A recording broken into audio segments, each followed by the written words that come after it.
Why Bobby Mackey's here in Wilder is considered one of the most haunted nightclubs in the country.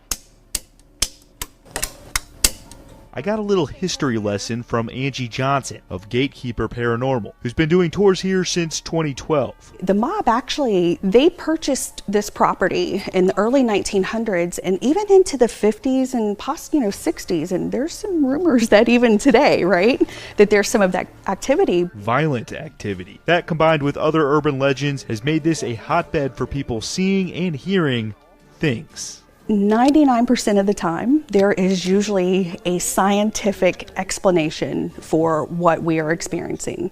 There's just that 1% that you can't explain. We have heard what sounds like a female voice humming or singing. And there's been many times that we have heard what sounds like heavy footsteps back in the behind stage. We often will hear heavy footsteps on the dance floor. We'll even hear chairs scooting. Plain as day, you can hear a female voice say, "Yoo-hoo, I'm here, hello." But a lot of people claim that they'll feel what feels like a cat kind of rubbing up against their legs. And there's a young man that was leaning up against this pool table, and she described him to perfect detail.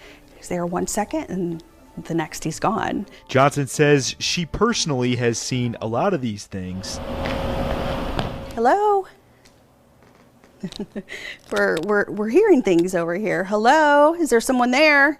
I just heard something over there. A lot of the time, she attributes it to Carl, the old caretaker who used to live upstairs, who recently passed. He was bathing, taking a bath, and he felt two hands grab his shoulders and try to push him under. There was an exorcism performed on him up here in this area. While the upstairs is creepy enough, Johnson then took me down to the basement. And here is what people refer to as the portal to hell. We've had things thrown at people in here, just nothing violent, just like little pebbles to get your attention. All the while, I'm skeptical until...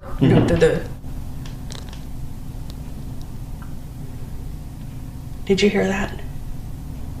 That's upstairs. We then proceed to what Johnson says was a torture chamber. I have watched grown men, such as yourself, in here and just panic and run out. And of course the wall of faces, just to round things out. At the end of the tour, we tried to communicate. Hello, is there anyone in here with us today? To no avail, which was honestly fine by me. But if you want your chance at seeing something that'll send shivers to your spine, Bobby Mackey's is a great place to start. In Wilder, Sam Neff, Spectrum News.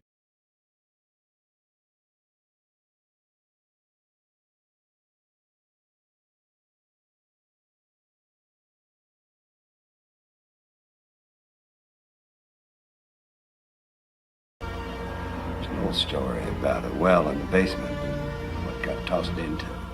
What does that got to do with anything? Well, maybe everything. They said it happened 100 years ago. A woman was found murdered, all cut up. They caught the two killers. On the day of their hanging, the first man went down without a sound. Then the judge tried to make a deal with the other. If he told where he put her head, he'd only get life. You bastard. Tell us. I'll tell you nothing. Wait! I curse you, and men like you. Men who think that they can judge me. Any man who presumes to interfere with the work of the Dark Lord shall suffer. For all time. May your God help you. They say he was hung right outside. Anything else you haven't told us? Why didn't you say something earlier?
It is said that when a house is built on haunted ground, ghosts will linger within.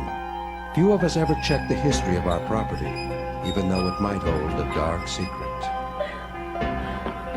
Come on, darling. Let's get this over with. Die game or die hard, it's your choice.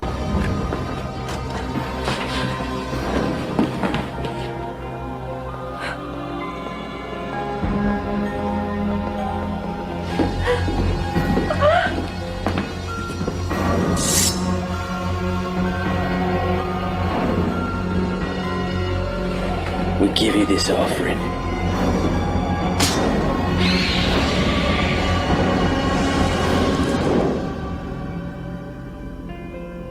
When Bobby Mackey and his young wife were looking to start a country western club, Well, darling, here we are. they weren't concerned about the past, just the future. Is this great or what? Hey, buddy, it's great. Come here. Now we get one of the mechanical bowls, we'll put it right over there. This bar, we can use this for the bar. Great. It's a little messy right now, but I'll get it fixed up. Oh, that's stuff. I think get a couple pool tables and put them over here. And then, these bright lights and country music.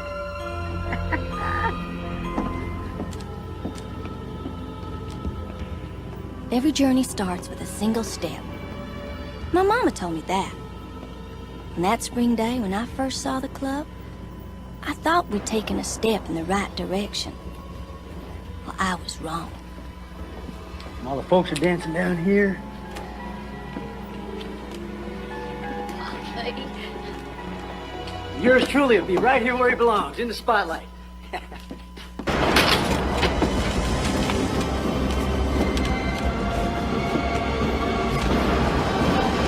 Are you okay? Yeah, I'm okay. No wonder this place is so cheap. No.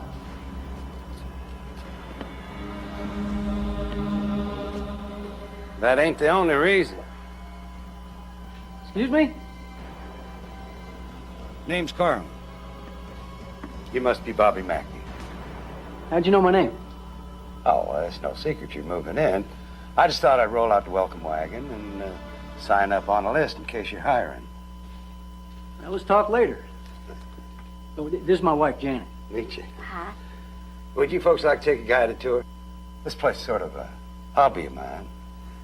Sure. Janet? Sure. You know, I could have the power on for you by tomorrow. That first day, Carl showed us around the place. He knew it like the back of his hand. Plumbing all over the place. You want to see the basement? Honey? Hi. Oh, ma'am, in your condition, I'd stay up here. Yeah, it's probably a good idea. Nothing up here bites. Nothing much. This place used to be a slaughterhouse, Mr. Mackey. Well, you can call me Bobby. Lord knows how much blood's been spilled on these floors. Mr. Mackey, don't come down here alone. I don't want you working so hard. Bobby's got enough help. Yeah, okay.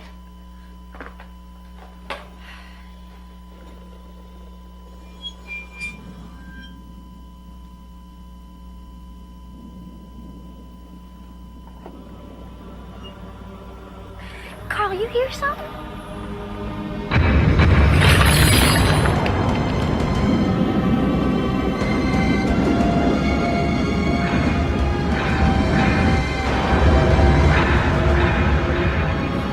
Carl?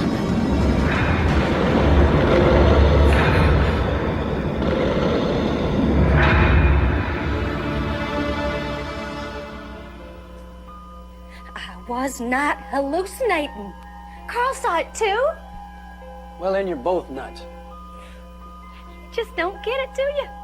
There is something wrong with this place. Janet, honey, believe me, the sooner this place is cleaned out, the better. Now, I know we're all a little stressed out, and you with the baby and all. She's right, Bobby.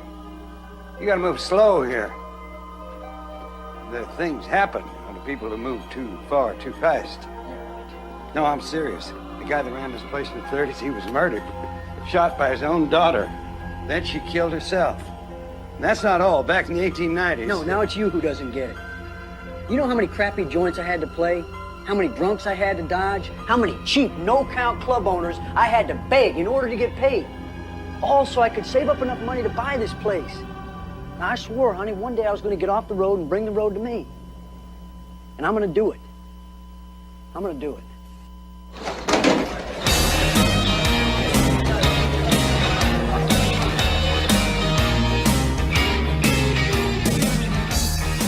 Well, Bobby was right. We opened right on time, and I've never seen him so happy.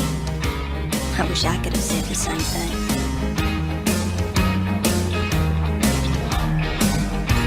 Come on, sugar, drink up. I'm buying that. Honey, if anyone can drive a man to drink, it's you. Another soda water on the rocks.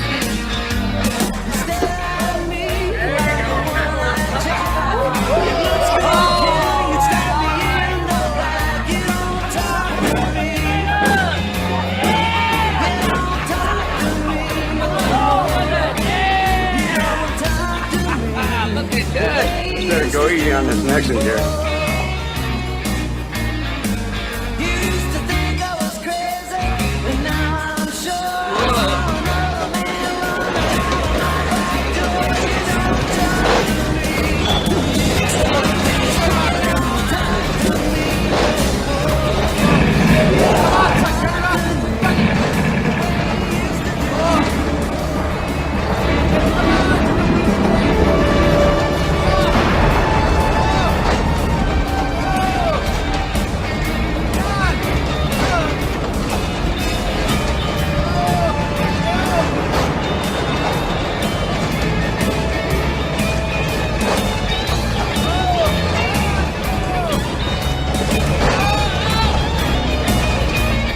Lots of strange things had happened before. That night, the air seemed filthy.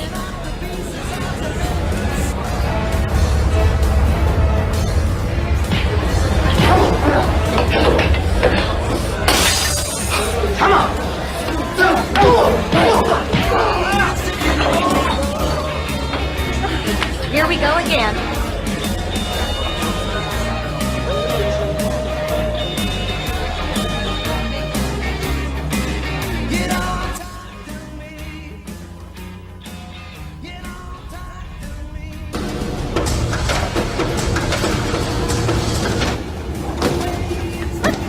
Carl?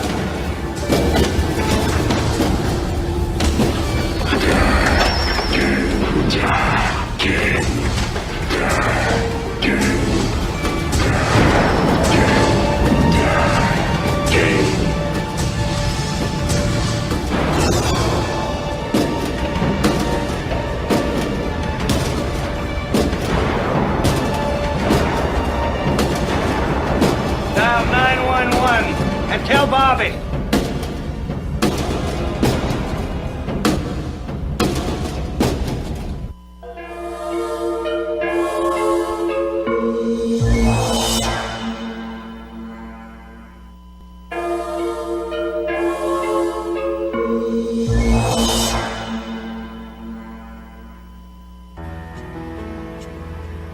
The Mackeys wanted to get to the root of their nightclub's ghostly occurrences.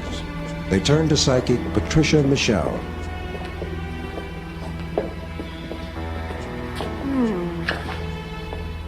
What's it mean? It means, Look, I'd just as soon you and your wife wait here. Carl, can you show me the basement? Yeah, sure. I guess.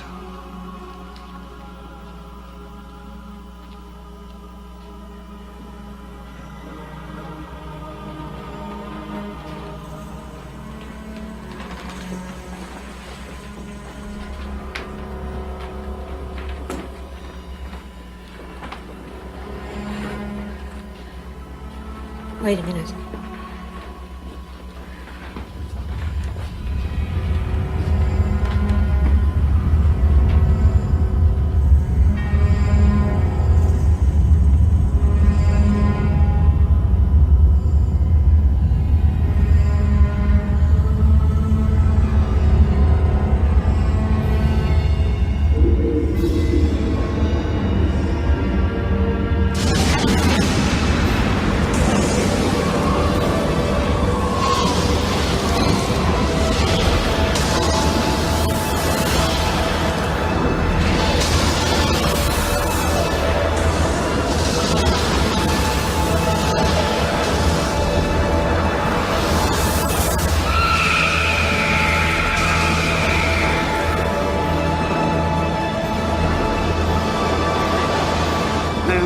Are you all right? You didn't see the well. You mean they're right? Right. About what? About everything. This place. Look, we gotta get out of here. You go. I need to be alone. There's an old story about a well in the basement. What got tossed into. What does that got to do with anything? Well, maybe everything. They said it happened 100 years ago. A woman was found murdered, all cut up. They caught the two killers. On the day of their hanging, the first man went down without a sound. Then the judge tried to make a deal with the other. If he told where he put her head, he'd only get life. You bastard. Tell us. I'll tell you nothing. Wait! I curse you and men like you. Men who think that they can judge me. Any man who presumes to interfere with the work of the Dark Lord shall suffer for all time. May your God help you. They say he was hung right outside. Anything else you haven't told us? Why didn't you say something earlier? Would it have made a difference?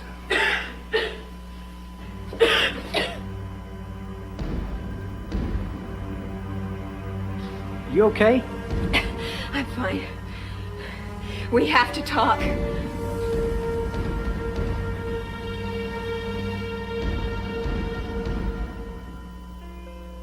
You're crazy. Both of you, you're crazy. Now, what you're saying is in order to put things right, I gotta tear down my nightclub, dig down 100 or so feet, and look for a well that may or may not exist? And then I gotta reunite this woman's head with her body? Come on. That's not all. I also felt a very strong threat, anger, directed at I'm the not people- doing it. I can't do it, and I won't do it. Mr. Mackey, you're next. What? Whatever it is that lives here is determined to punish the men responsible for keeping it here. Today, the responsible man is you. You are the owner. Wait a minute. You just wait 1 minute. Are you sure? Nothing can be certain, but I take this warning very seriously.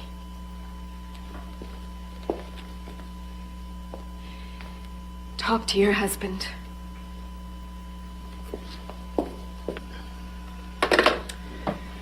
Hey, baby, it's all right. We can figure something out. No, it's not that. I'm going to be issued a subpoena to appear in municipal court. Richard Lawson is suing us for damages, claims we're responsible for what happened to him in the men's room. Emotional damages, he's calling it. He wants the court to order an exorcism or shut us down.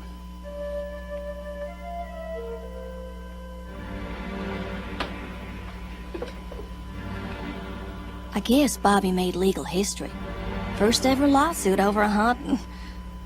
For some reason, Bobby didn't want me to go to the trial. But the night it was over and the verdict was announced, I found out why. In an unprecedented ruling, the judge decided in favor of the bar's owner. The judge said the alleged ghost attack on Lawson was not the result of negligence.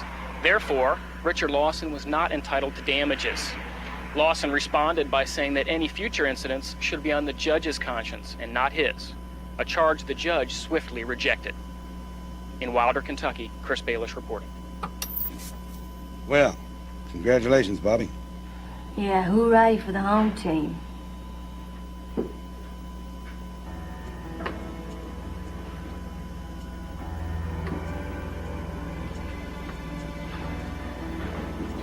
Could I get a glass of ice water?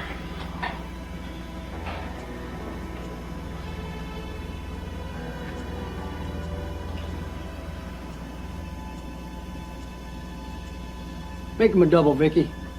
I'm buying.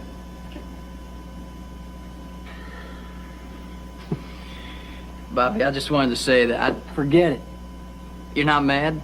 Hell no. You know how much TV advertising costs these days?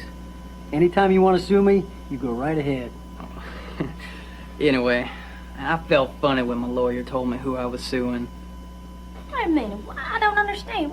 Well, I mean, I always knew that, or I thought that Bobby owned the club. I never knew that you were the boss. Anyway, it was nothing personal.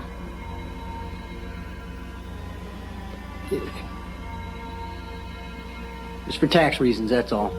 I'm still the owner. It's just the deed's in your name. The ghost was sworn to punish the person who was keeping it here, the owner. Now I understood why Bobby didn't want me at the courthouse. So, I'm making this tape for a reason. In case something happens to me. Bobby did what he had to do, I guess. I don't know. We tried to sell the place, but nobody's buying. So all we do is sit here and wait. And wait.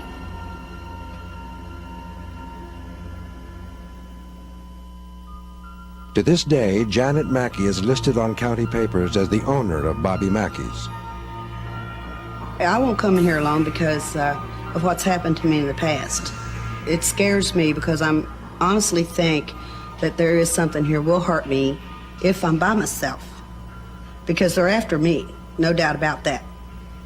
I think that the reason why Bobby turned the ownership over to me, that he's really afraid they're going to get him. I certainly wouldn't put the danger on her and take danger off of me. I don't believe there was any danger to begin with. It was strictly a career move, a timely thing, a circumstantial thing, and had nothing to do with anybody being in danger, because I've never seen anybody in any danger in here whatsoever. I think Bobby Mackey's very much in danger. Local writer Doug Hensley spent 5 years researching the club. That because Bobby Mackey has got on television shows and radio talk shows and whatever, and has mocked the spirits, and has teased them, and has said, there is no Alonzo Walling, there is no Pearl Bryant on my property or in my building. I believe the day is going to come, and it's been predicted by several psychics, the day is going to come when they are going to try to kill Bobby. The attack in the men's room is still fresh in Richard Lawson's mind. I put my hands in the wash basin right here to wash my hands. And as I put my hands in this basin, this metal garbage can right beside the wash basin just violently took off and it slammed like that right into the wall, and it kept beating.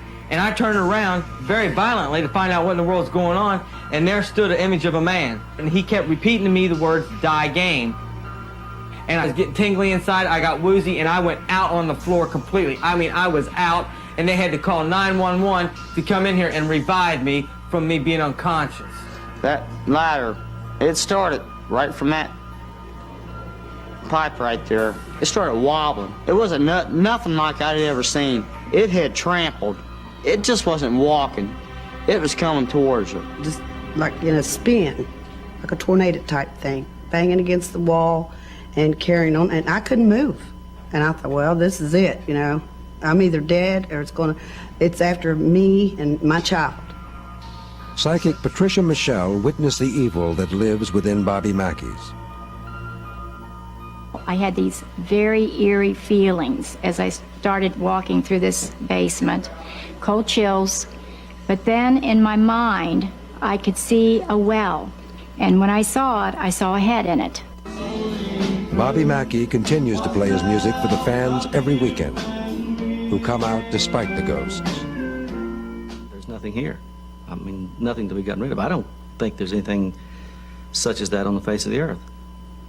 Well, if it happened to you, you would. If you. But when you have something. You show me a ghost. You show me a ghost, and I'll ride. I couldn't show you because you're never with me down here. I'll ride the mechanical bull in the nude. Well, you ride it in the nude. You get ready because they're here, hat.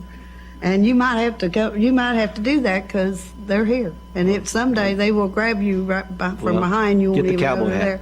Well, I'll have to buy you one tomorrow.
haunting can also be a group decision. Witness the events that surrounded the recent demolition of an elementary school. Well, my sons and I were the lucky guys who got the job of knocking down the school. Just another job, I thought. I was wrong. My name is Joe Torres. Dad, we gotta get started. I know. I'm just waiting for your brother and Leo to finish their inspection. They went inside. We should be okay.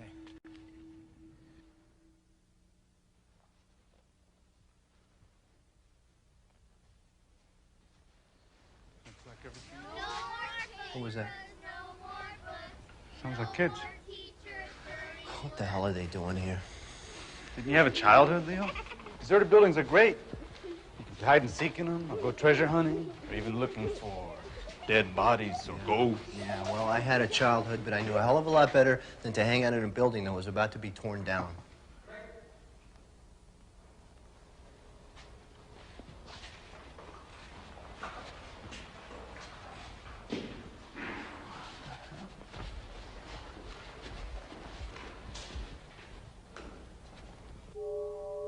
I could have swore the noise was coming from in here. Yeah. Well, maybe it was just in our heads.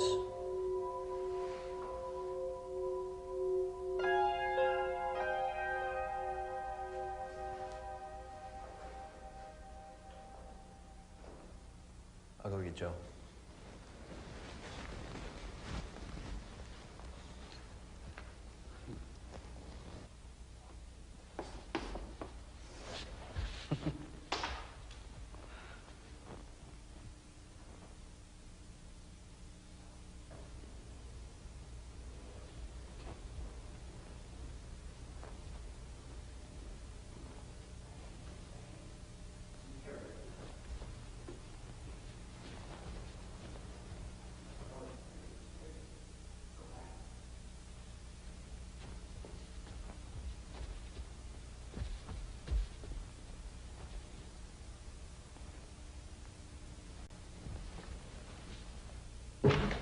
Somebody in here?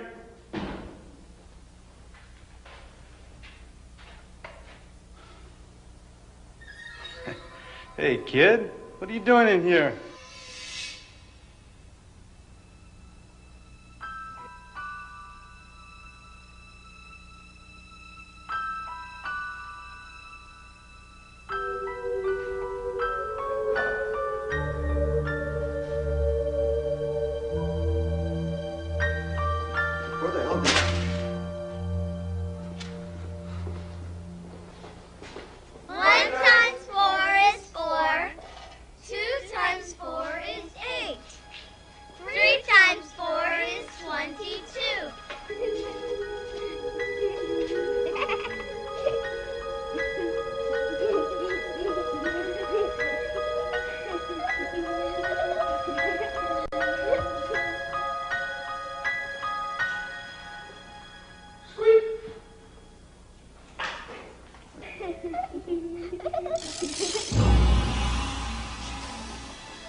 Give me a break, Leo. Look, Joe, I'm serious. Gabe heard it too.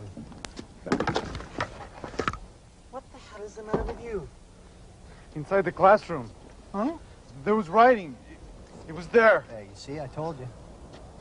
Listen, I don't have time for this. Joe, I'm telling you, there's something in there. Fine. What do you want me to do? Call Ghostbusters? Come on, everybody. We're taking this mother down right now. Miguel, come on, crank it up. Let's get going.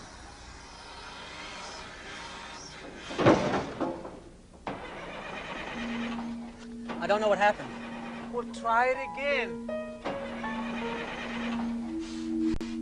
Morris, get your butt onto that other piece. Come on, hurry up.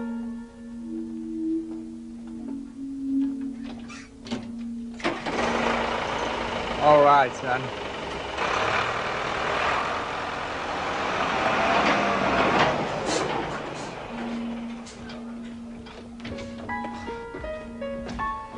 I'll go make a phone call, get someone down here to take care of this. I'm losing my shirt on this job. What else can go wrong?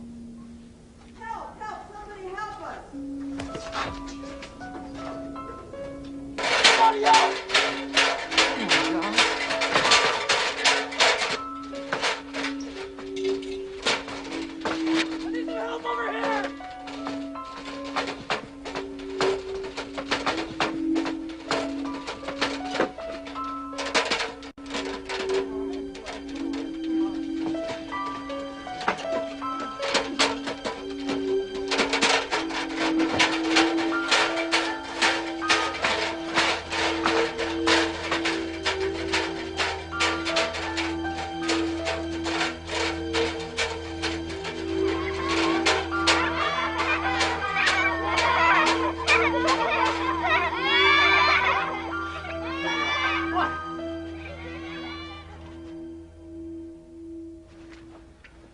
Hey, hey.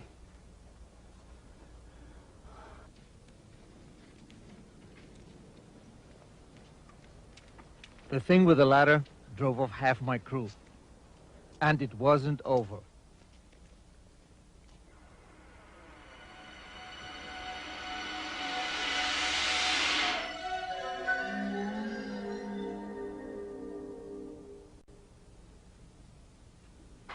In the afternoon, a lady named Elaine Ireland paid us a visit.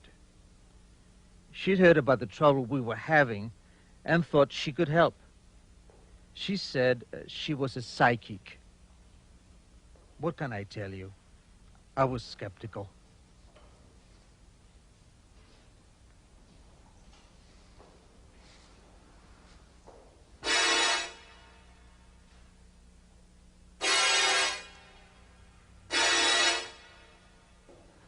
Can you actually hear them? Yes, they live here. This is their home. Are they trying to scare us? No. I hear laughing and singing. These are happy spirits. They were fed here, they were loved here, they were protected. This is their home. There's nothing but positive energy here. So, what do they want? Mr. Torres, it's obvious what they want. They don't want you here. They don't want us here. They want you to go. To go? Yes, to go. How would you like it if someone was destroying your home? But lady, there's nothing we can do. We got a job, and we have to do it. I know. I know, Mr. Torres. And I know you don't believe in the spirits. But they're here, and they intend to stay right here. Maybe I should have listened. The next day, even more guys left. But what was I supposed to do? It was a job. And where I come from, you don't say no to work. Ghosts or no ghosts. I was ready to try anything. I even brought in a priest to perform an exorcism. Oh, Heavenly Father, we ask you to have mercy upon these souls and allow them the rest that they seek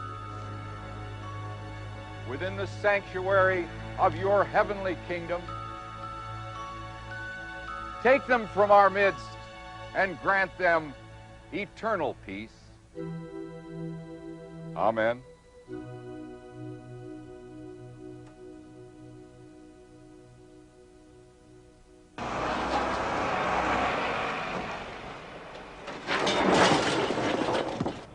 Whatever the priest did worked.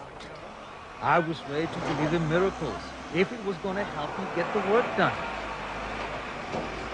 By the afternoon, we were beginning to make back some of the lost.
Thanks, Leo.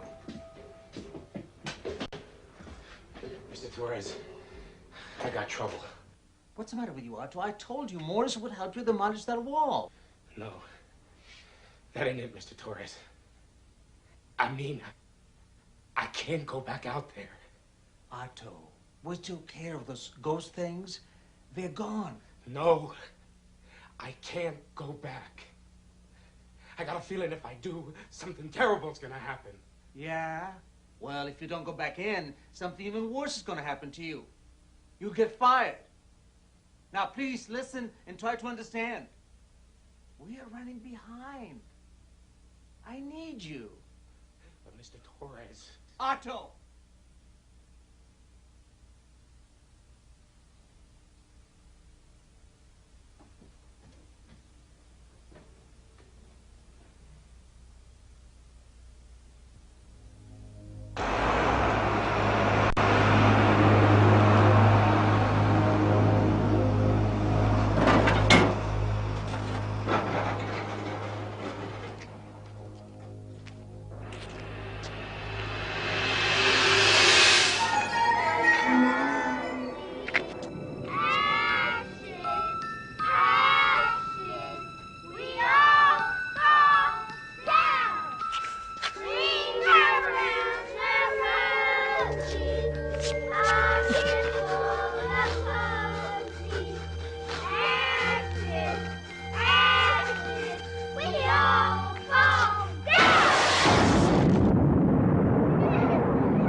wall just exploded. Poor guy. He said something better.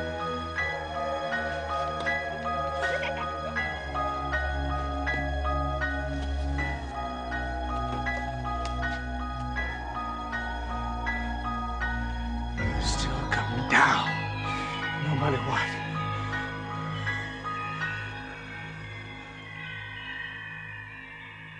In spite of the accident, the job was soon finished.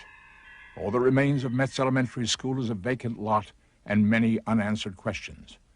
After the job, Joe Torres dug up one of the trees from the school and planted it in his daughter's front yard. Several days later, his son-in-law called to say that he heard voices coming from the tree. They were the voices of children singing and laughing. Well, I was never one to believe in ghosts or spirits, but since I got reports and my equipment went down and my superintendent's wife stopped and his pickup wouldn't run and walls falling the wrong way, and my son bringing it to my attention that they've heard and have felt and experienced some noises in there, and I began to think otherwise. Well, these children demanded attention, and they certainly got it, these spirits. There are at least 20 new believers and people with new respect for the spirit world. They're planning to build a new school there, of course, and I just wish them luck. I hope they don't go through the same experience that I did, and I just hope them to have better luck than I did.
Since the Titanic, no disaster of the sea has so shocked the world as the tragedy of the American luxury liner Morro Castle, in which upwards of 100 people lost their lives. On the homeward journey from Havana, only 5 hours steaming from New York, a mysterious fire broke out and gradually enveloped the whole ship. The origin of the outbreak is variously attributed to carelessness of the passengers, to an electrical storm, and to deliberate incendiarism, and the mystery is heightened by the coincidence of the death of the captain 6 hours before the alarm. These aerial pictures show the vessel in the grip of the flames, and looking down on the liner, imagination can visualize the ghastly scene on board, where the spectre of death is imminent. Actual pictures of the rescue efforts were filmed by an amateur who was a passenger on the Monarch of Bermuda, and of the first ships to reach the burning Morro Castle. Here's the tense moment as the first lifeboats reached the side of the rescue steamer. The fire was at its worst as the maker of these pictures leant over the rail with his small hand camera to record the appalling scene.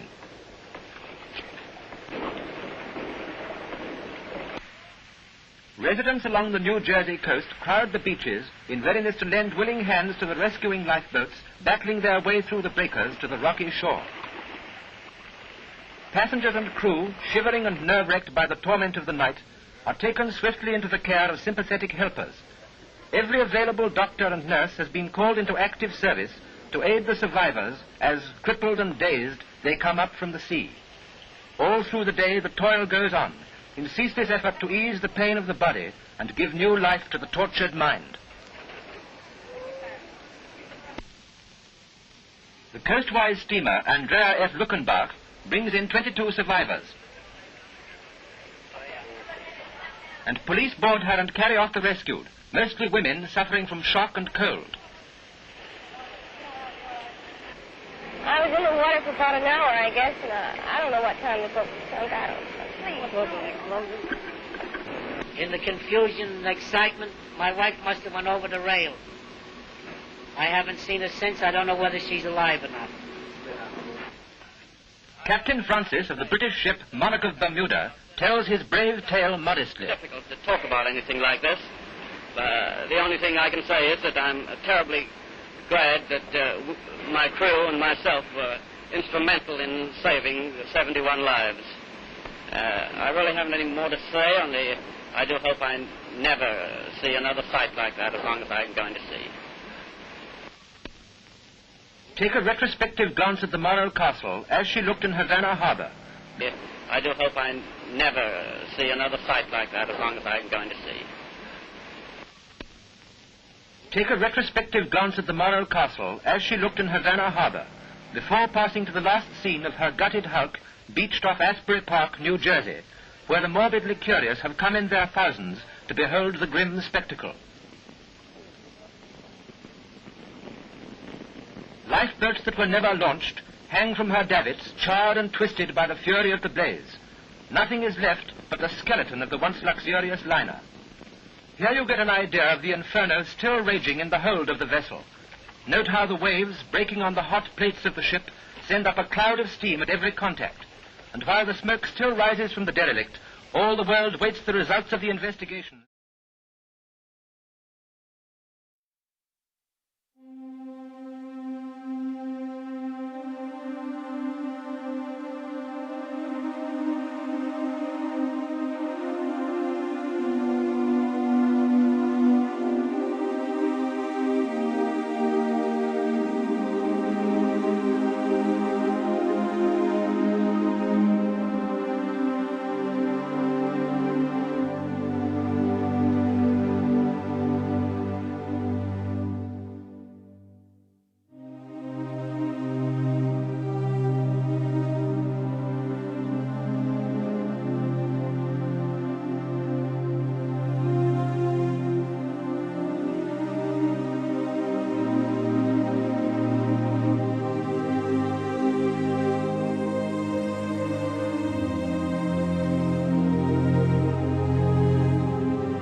one attending the gala event could have foreseen the dark fate awaiting the sparkling new flagship of the Ward Line.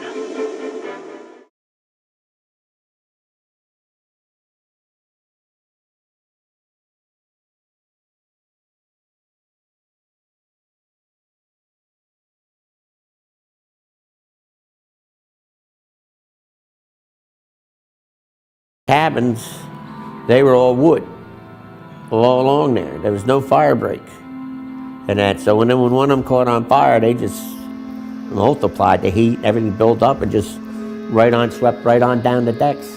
And that, because there was all wood separating the cabins. If you look at pictures of the hull, you can see how badly burned this ship was and how intense the heat was, because all the paint, except for some on the bow, is totally burned off. The deck got so hot that it melted the oil in the paint.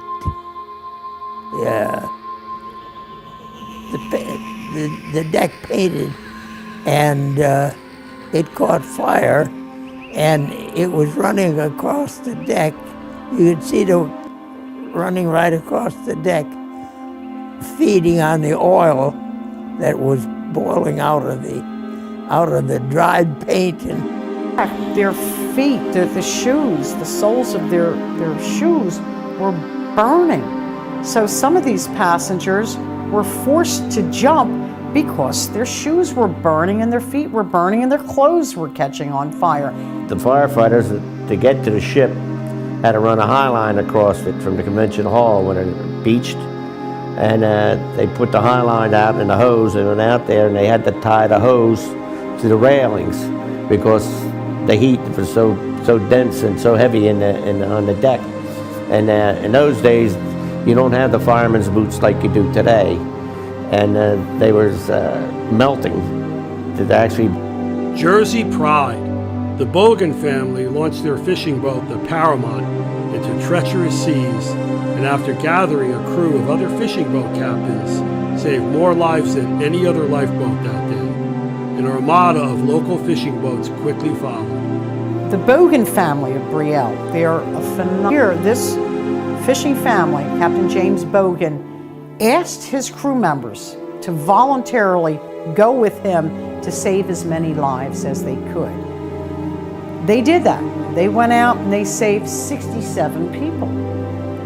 When they came in, they had to explain to the Coast Guard, the FBI, the state police, every bureaucratic body imaginable, their role, of course, in saving 67 people. And they picked up 67 survivors. And a couple of them were pretty sad. They wouldn't let go of their husband or their wife, who was already dead. They were holding on to them, keeping them afloat. But there was no more room on the boats for them, so they had to let them drift off. Initially, instead of being graciously thanked for their heroism in saving so many lives, instead they were ordered to explain why they had 72 jackets and only 67 survivors, which put them on the defensive. So Captain Bogan explained to them that this little, very small fishing boat, his crew members were risking their own lives in a nor'easter of gale force winds to save what lives they could. And Captain Bogan instructed his men that if you find a live passenger holding on to a loved one or another individual who's clearly deceased, who has died, do not bring the dead on board. We need room to save the living, which makes sense, and it was the right thing to do. But sadly, some of these people holding on to life jackets of their wife or their husband or their child, the Bogan crew member is pushing the body through the jacket. The family member is still clinging onto the jacket. So when they're brought on board the Paramount, they have their own jacket and the jacket of their loved one who's left to drift away at sea. That's why they had more jackets than they did people. When we had the anniversary... The total count, the best, most accurate count we can come up with in terms of fatalities is 137. But remember, many of the passengers aboard the Morro Castle weren't on the list, weren't on the passenger list. Not all the bodies were recovered. People said that they could feel the heat on the beach emanating from the hull. That's how hot it was. A media frenzy of reporters took place just hours after the wreck and helps us relive the stories of the survivors who lived to tell their grandchildren the tale of the Morro Castle. As you see, I have a watch here that stopped exactly at 25 minutes to 5. That's the time I jumped in the water. And from then on, I hung around the water, trying my best not to get all excited, for 7 hours. I had a bellboy on my life belt that didn't have no life belt or life preserve on. So they took him on and left me there. And 3 hours later, one of the boats picked me up. We were in the water 5 hours. All except that there was another girl in our party who was in another room, and we couldn't find her, and I still don't know whether she has been rescued or not. I'm hoping very much that she was. Well, about 5 o'clock, I guess the only thing left to do was to jump overboard. I followed the first girl over, and I don't know where she got the courage to jump over. Well, anyway, I followed her. Park, people began to wonder how this modern ship could have been lost within view of land.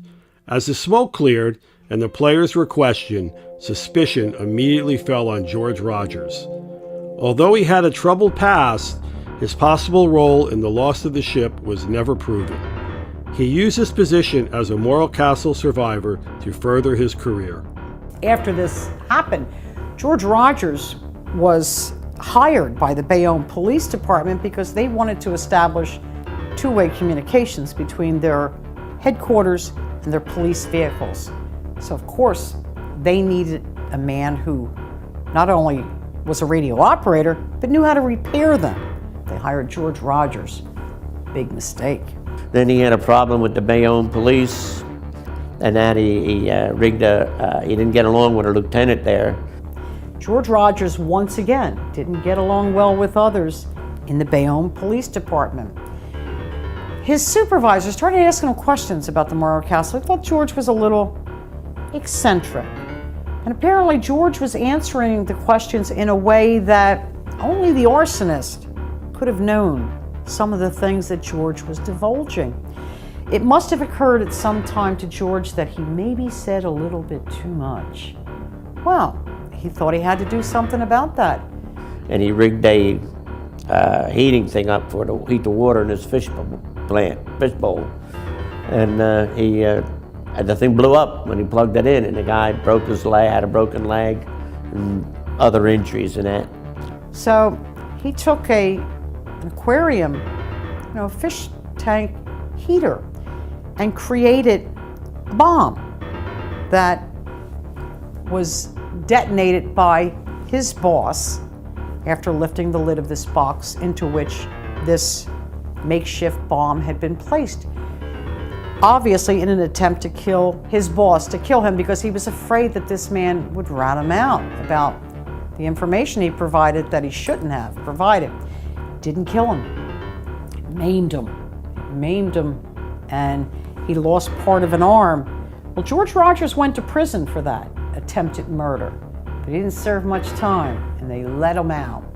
George Rogers then got into an argument with his neighbor over money that he had borrowed from the man, and the man was trying to get George to pay it back. So George decided that it would be easier just to bludgeon him and his daughter to death rather than repay the debt. That was the last they seen of the two people again. Then he was convicted of that, and he went to prison, in Trenton State Prison, and he allegedly told one of his cellmates how he set the fire on the Morro Castle. But he died before any more things could be made. He murdered two people, and he ended up dying in Trenton State Prison, and he took a lot of the answers with him, probably. George Rogers died in state prison in Trenton in 1958. He never served a day for his probable role in the Morro Castle fire. While mysteries still surround the tragedy of the Morro Castle, and facts can be difficult to distinguish from fiction, these lost souls are a reminder of that fateful night on September 8, 1934. The Morro Castle is one of the great maritime mysteries in America. There are so many unanswered questions to this day about what really happened on the Morro Castle. How did the captain die? Who set the fire? How many people really died on this ship? What was the role of the crew members in saving or failing to help to save passengers? Why were so few lifeboats launched, and those that were launched carried mostly crew members and not passengers? It's like I say, it's a real mystery. And someday maybe it'll get, when the FBI releases everything, maybe they'll find out what the real story was.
Since the Titanic, no disaster of the sea has so shocked the world as the tragedy of the American luxury liner Morro Castle, in which upwards of 100 people lost their lives. On the homeward journey from Havana, only 5 hours steaming from New York, a mysterious fire broke out and gradually enveloped the whole ship. The origin of the outbreak is variously attributed to carelessness of the passengers, to an electrical storm, and to deliberate incendiarism. And the mystery is heightened by the coincidence of the death of the captain 6 hours before the alarm. These aerial pictures show the vessel in the grip of the flames, and looking down on the liner, imagination can visualize the ghastly scene on board, where the spectre of death is imminent. Actual pictures of the rescue efforts were filmed by an amateur who was a passenger on the Monarch of Bermuda, and of the first ships to reach the burning Morro Castle. Here is the tense moment as the first lifeboats reached the side of the rescue steamer. The fire was at its worst as the maker of these pictures leant over the rail with his small hand camera to record the appalling scene.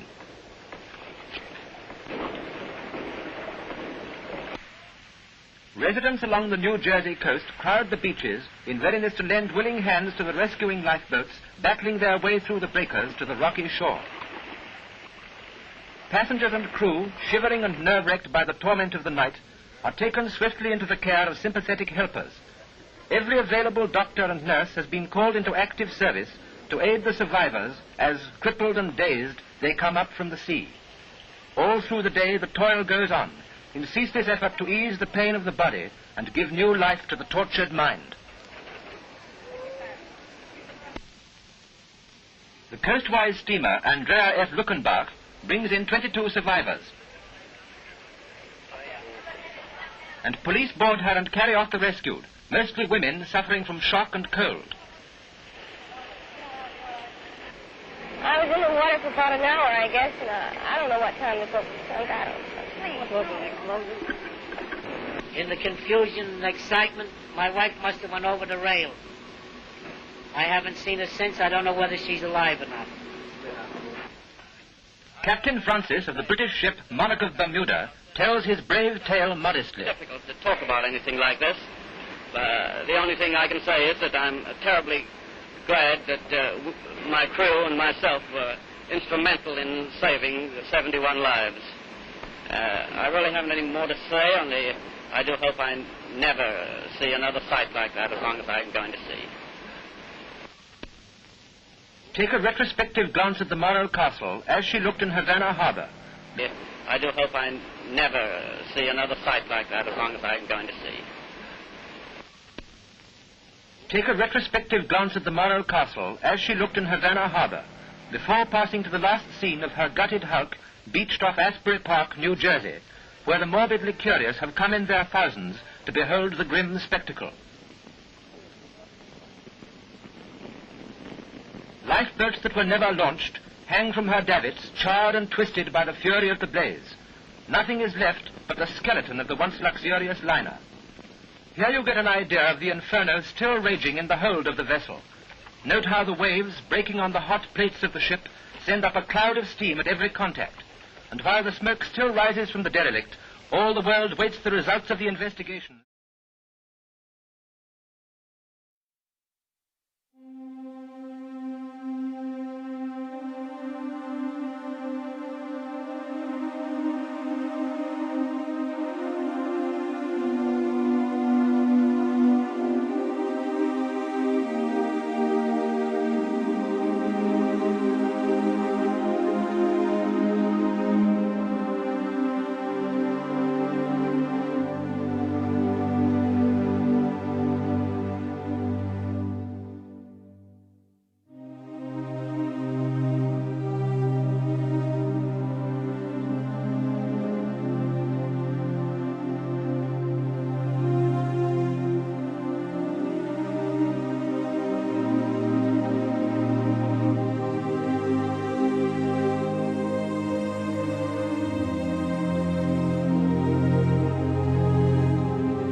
Attending the gala event could have foreseen the dark fate awaiting the sparkling new flagship of the Ward Line.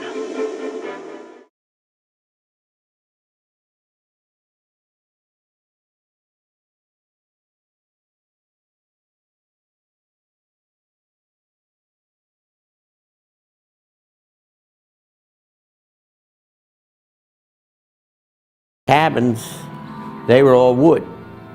All along there. There was no fire break and that. So when one of them caught on fire, they just multiplied the heat, everything built up and just swept right on down the decks. And that, because there was all wood separating the cabins.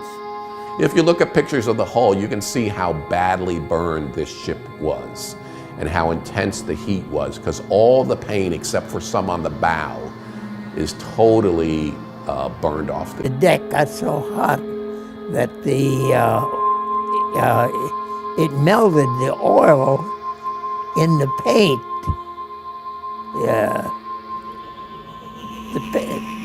The deck painted, and it caught fire, and it was running across the deck. You could see it running right across the deck, feeding on the oil that was boiling out of the dried paint. And their feet, the shoes, the soles of their shoes were burning. So some of these passengers were forced to jump because their shoes were burning and their feet were burning and their clothes were catching on fire. The firefighters, to get to the ship, had to run a high line across it from the convention hall when it beached. And they put the high line out and the hose and went out there, and they had to tie the hose to the railings because the heat was so dense and so heavy on the deck. And in those days, you don't have the fireman's boots like you do today. And they was melting. It actually. Jersey Pride. The Bogan family launched their fishing boat, the Paramount, into treacherous seas, and after gathering a crew of other fishing boat captains, saved more lives than any other lifeboat that day. An armada of local fishing boats quickly followed. The Bogan family of Brielle, they are a phenomenal. Here, this fishing family, Captain James Bogan, asked his crew members to voluntarily go with him to save as many lives as they could. They did that.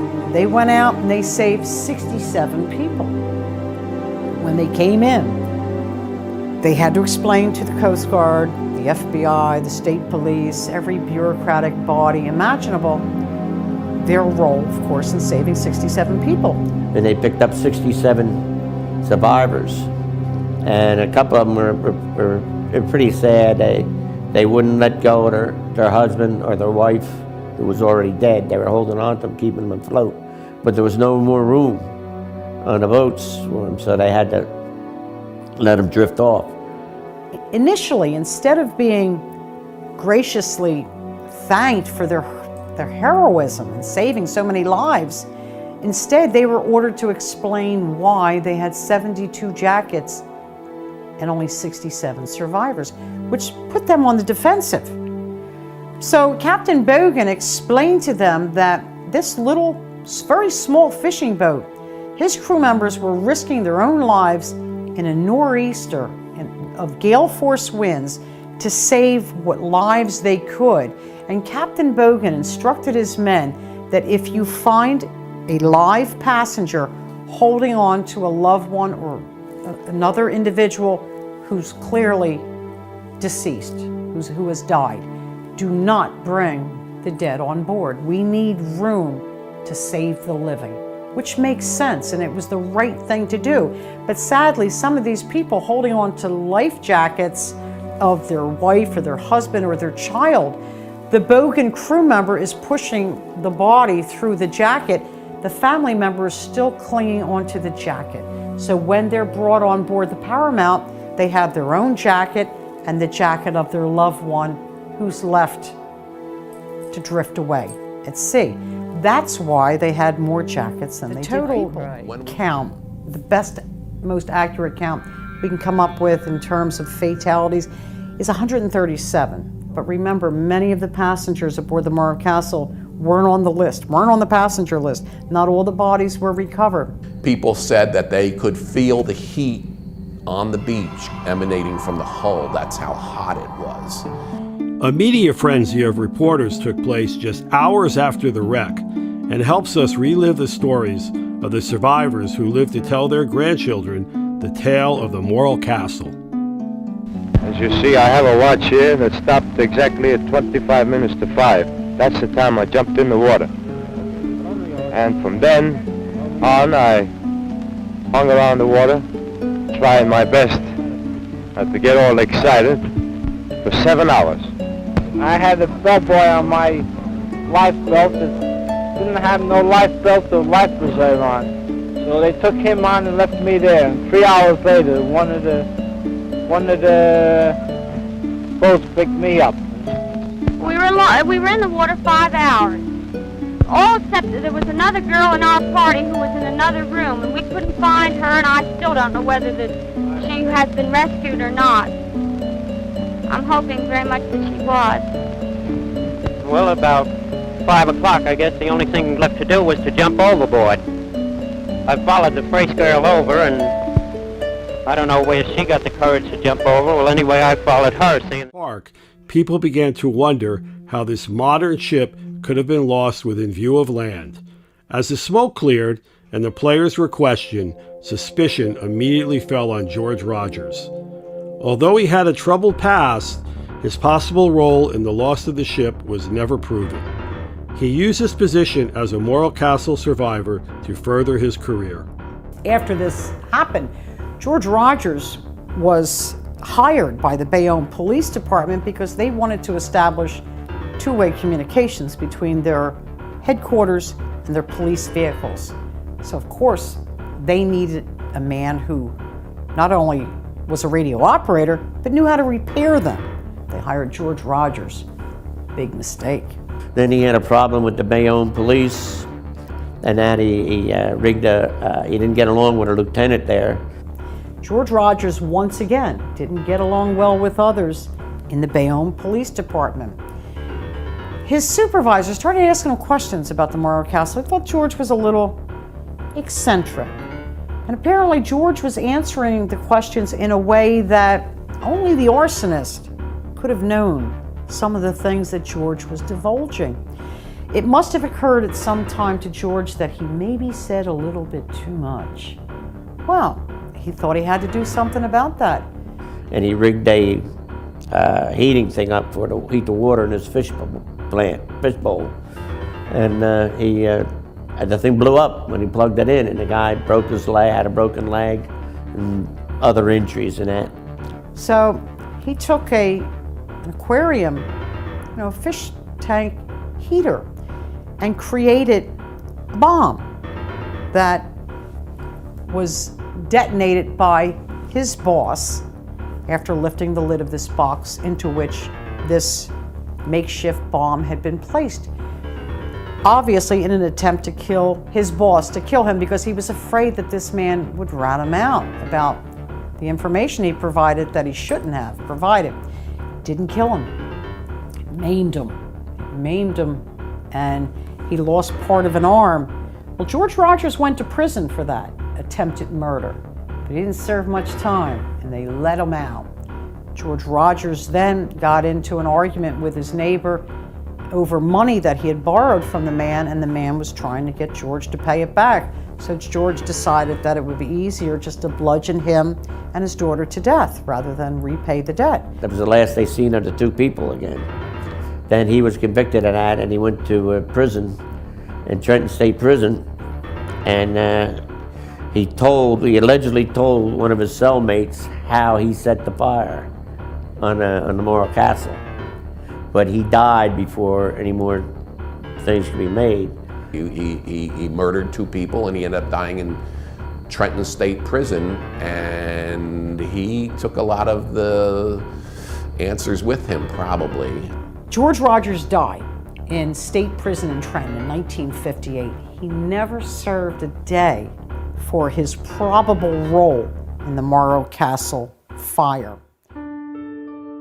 While mysteries still surround the tragedy of the Morro Castle, and facts can be difficult to distinguish from fiction, these lost souls are a reminder of that fateful night on September 8, 1934. The Morro Castle is one of the great maritime mysteries in America. There are so many unanswered questions to this day about what really happened on the Morro Castle. How did the captain die? Who set the fire? How many people really died on this ship?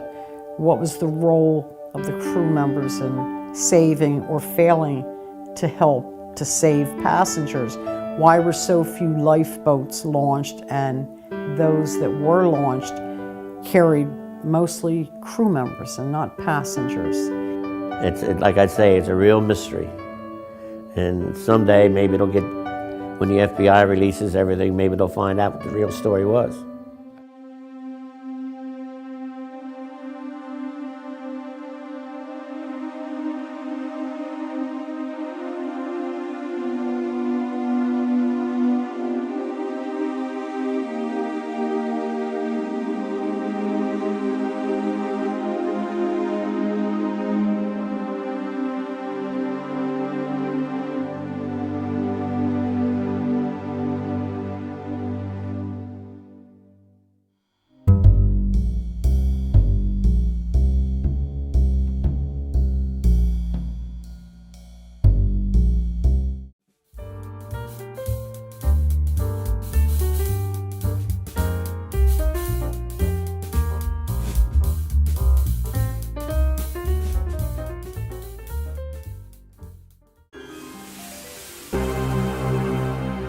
I'd never met Doug Mulray before.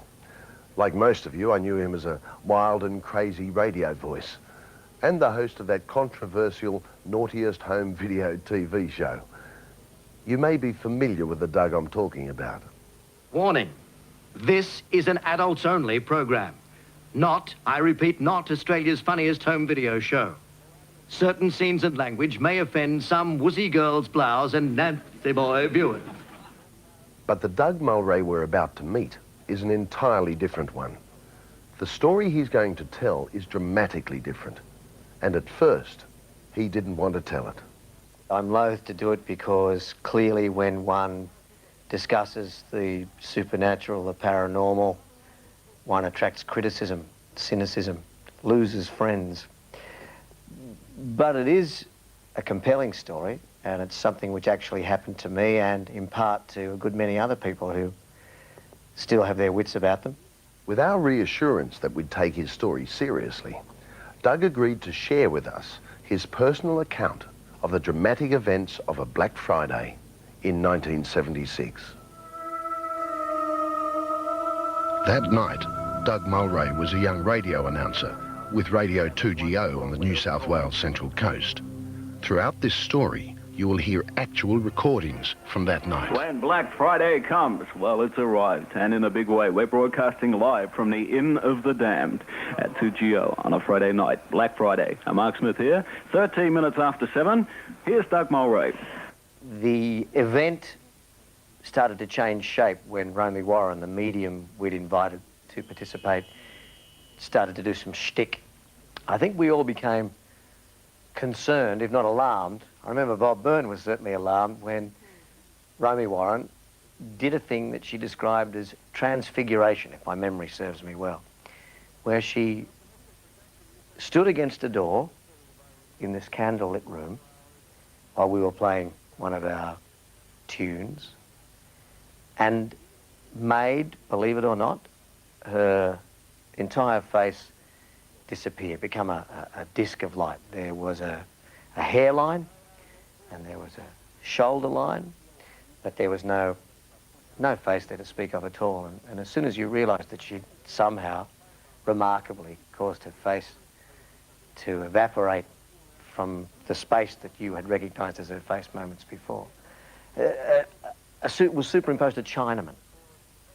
I can remember this as if it were yesterday. And I'm sure the other guys would corroborate this.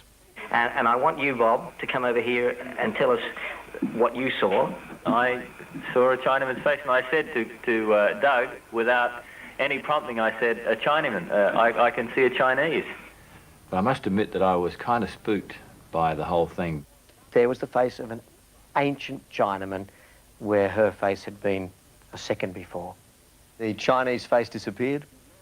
It was replaced by a stream of faces that came and went so quickly that the impression one got was that her face was in some way plastic. It leapt around. At one stage, I remember this distinctly too, there was the face of a huge Indian, American Indian, that eclipsed even her hairline, and she appeared to grow. Her whole body appeared to take on the size of this remarkable Indian man, whoever, whatever he or it was. I was at this point fairly convinced that we were into something considerably larger than we'd originally envisaged. We had tea, we had coffee. I mean, we took a little bit of settling after that experience and then moved into that section of the program we designed, which was the walk outside and upstairs to the upper room, where, according to the information we had from Terry Burke and those people who'd looked for us into Gosford Court records, our woman had been murdered and subsequently appeared to her long vanished husband, the supposed murderer, to appear to him on his second visit to the house and frighten him to death. That was the legend that surrounded the house. When we designed the broadcast, I thought it would be a cute trick. After having had the experiences downstairs with Romy Warren, the aforementioned experiences, I began to wonder about what we would see We'll find out what happened in just a minute.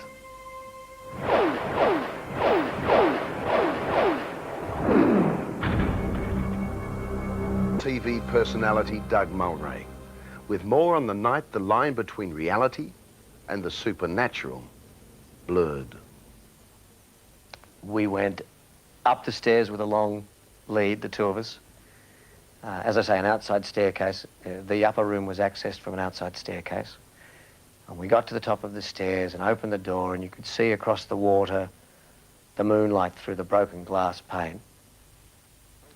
And we stood and we waited. I remember noticing an appreciable drop in the ambient temperature of the room. I'd read enough about ghosts and sightings of ghosts to know that this was one of the things people spoke about. I commented on it. I said that maybe we did have some kind of presence here.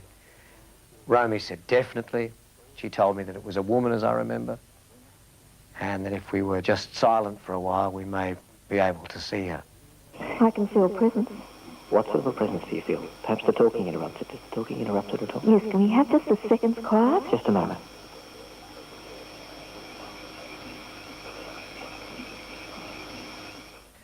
The automatic gain control, that device at radio stations which picks up whatever noise there is to keep it balanced, to keep something on the radio, sucked up the sound of the insects outside.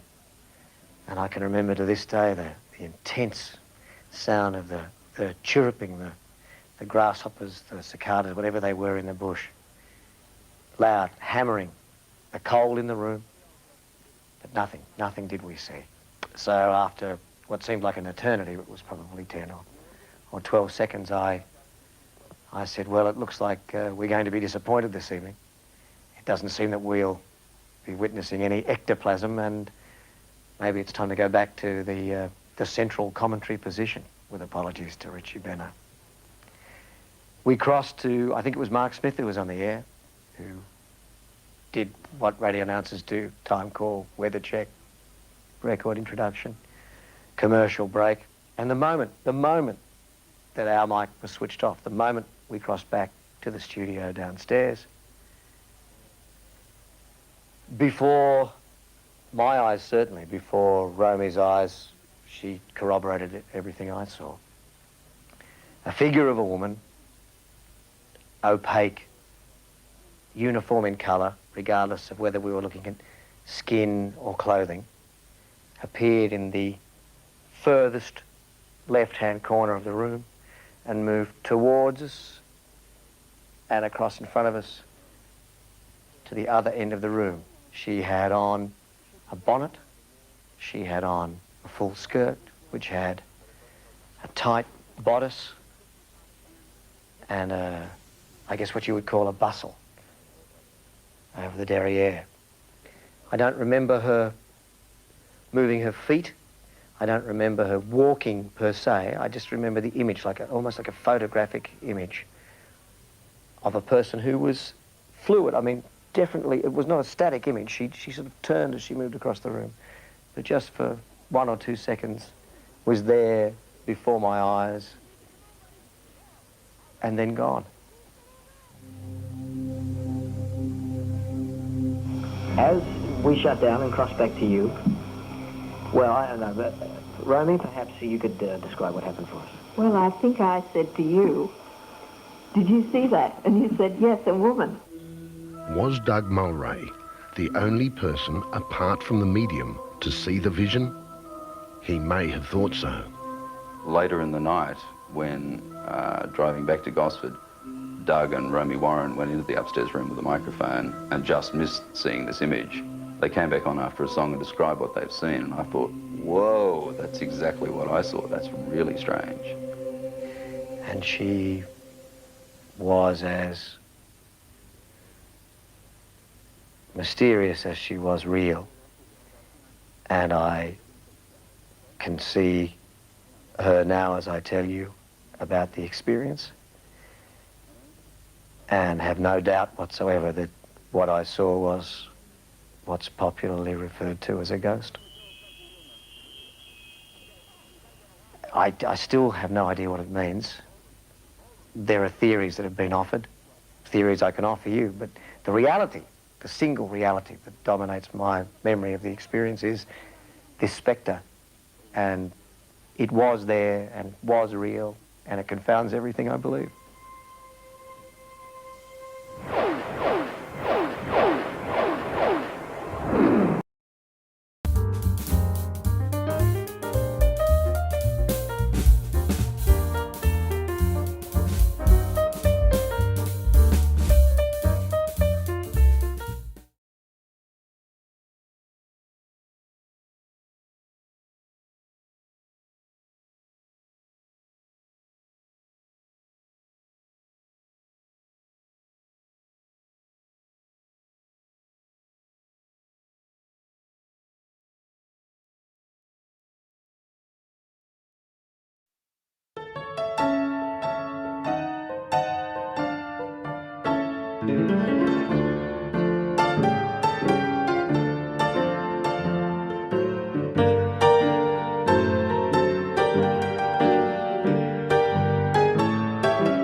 Reaching out from the world that lies beyond, they glide through the portals of our imagination.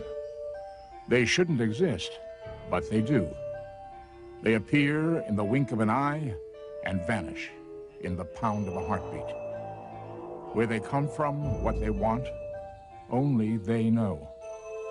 They are beyond life, beyond death, to some of us, beyond belief. But you are about to meet ordinary men and women who have witnessed them, walked with them, even embraced them.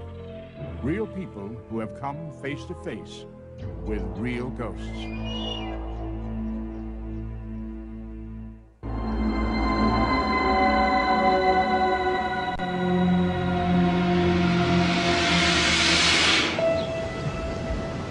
Nestled next to the coast of San Diego, California, one can find the Hotel Del Coronado. It has stood for over 100 years and will no doubt stand for 100 more. Presidents, prime ministers, and movie stars have all passed through its gates. And the hotel is still one of the greatest examples of Victorian architecture. But since 1892, strange reports have been circulating about the ghost of a beautiful young woman named Kate Morgan, an apparent suicide. Her story captivated a respected criminal attorney named Alan May, who was determined to check into a very specific room of the hotel. What can I tell you, Mr. May? As far as I know, room 3502 is the one that... Well, you were there last night. Didn't you hear anything? Yeah, I heard the elevator, I heard the ice machine. Look, I'm not trying to be difficult, I just don't think that was the room. According to the stories, Kate spent her days looking out the window, waiting for her lover to come. The room I was in had no window. Besides, you said yourself the last 2 times they redesigned this hotel, they changed all the room numbers. According to all the records, that would have been room 302 in 1892. That's the room I want. Let me see if it's free.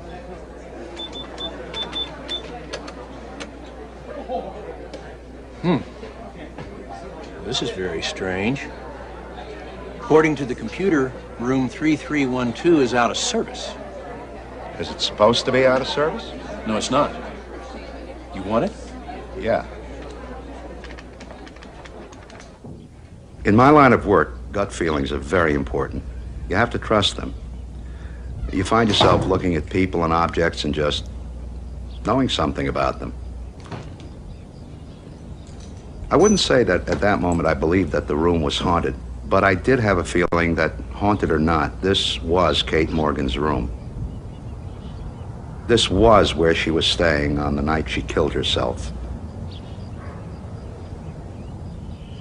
At first, nothing unusual happened. At first. Hi. Hi. Any messages for Alan May in 3312?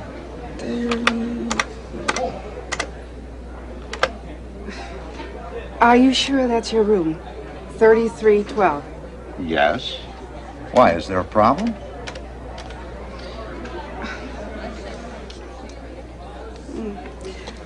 The computer says you've checked out. That room's out of service. What can I tell you? I'm here. I'm sorry about this, sir. I'll take care of it immediately. You have no messages. Thanks. Our original reason for going out here, I mean, we can sit in the car and drive along and count 10 or 50. That night, I couldn't sleep. It was like I was waiting for something to happen. But what?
What's wrong?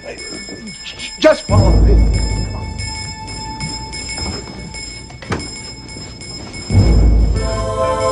You see it? TV's off.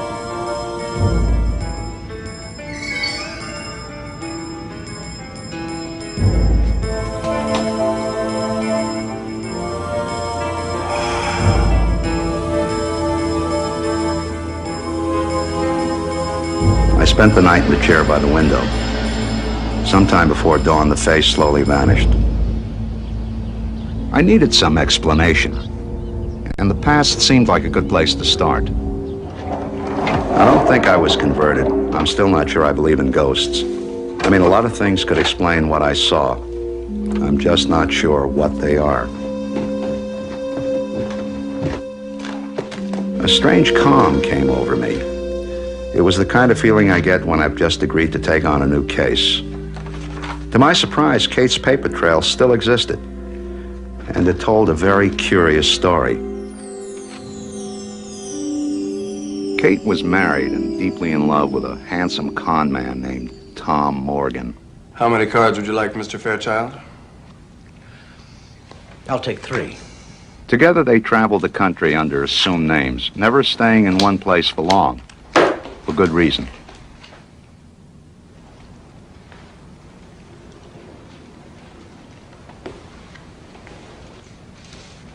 Here's your drink, Mr. Fairchild. Well, thank you, Miss Bernard. And here's yours, Charles. I put in 3 pieces of ice, just like you wanted. Thank you, Lottie. Your sister's very lovely, Bernard.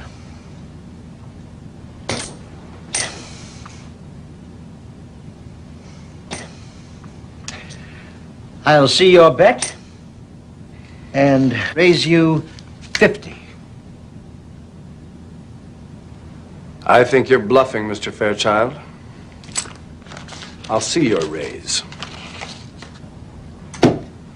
Call.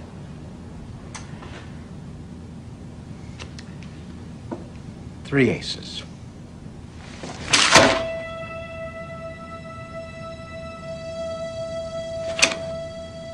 Full house.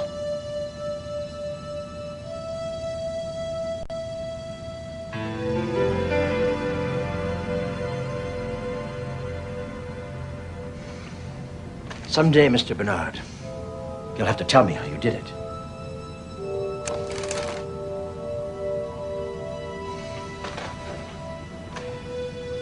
Night, Miss Bernard. You're a hell of a card player, Mr. Bernard.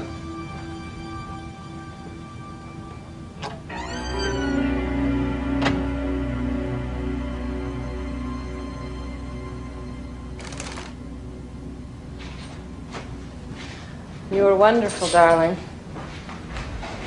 Simply wonderful. You were the wonderful one, Mrs. Morgan. You were so busy looking at you that I could have changed hands 3 times and gotten away with it.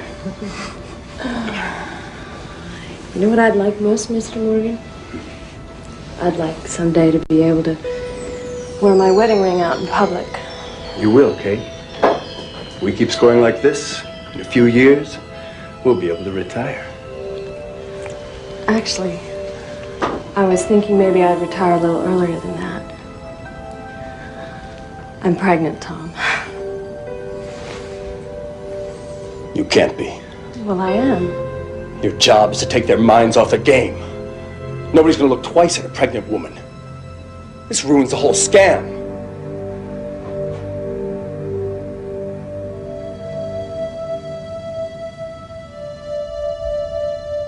Kate and Tom moved on. When she could no longer travel, Tom abandoned her. Kate waited for him to return, and waited. Sadly, Kate was to lose her child. Distraught, she hoped Tom might meet with her in San Diego. Kate had her child there and waited for him, hoping he'd come back to her. Kate checked into the Del Coronado and spent the next few days getting up her courage to confront Tom.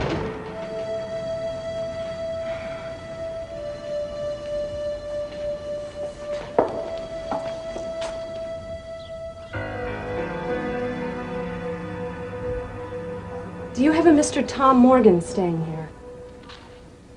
No, there is no one in the register by that name.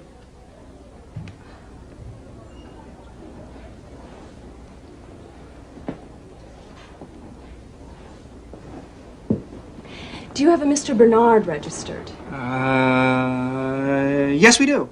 As a matter of fact, Mr. and Mrs. Bernard checked in yesterday. Whom should I tell them is calling? No, it's all right. That won't be necessary. Just tell Mr. Bernard that his sister stopped by, and perhaps I could leave a note. Later, that same evening, they found Kate's body. She had died of a self-inflicted gunshot wound. That poor, lonely young woman waiting for a lover that would never come. Kate Morgan's story made sense to me now. Certainly it would explain the presence of a ghost, if that's what I was dealing with. Ghost or not, my heart went out to Kate. But as I returned to the Del Coronado that night, I had the feeling that I was missing something. Or had the police missed something?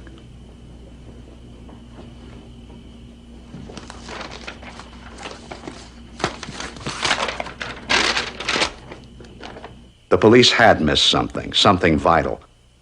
The gun that Kate had supposedly used was a .44 American Bulldog. Yet the slug taken from her skull at the autopsy was a .38, a much smaller bullet.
I got your note, Kate. What do you want? I thought I wanted you. I don't anymore. What do you want, Kate? You want money? Is that it? You want a divorce? You can have it. Just tell me what you want, Kate.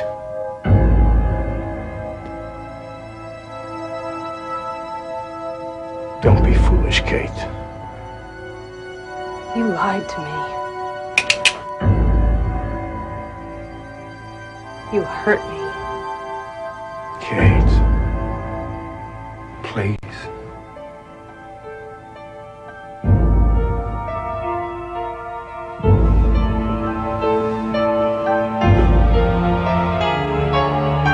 Kate, behind you!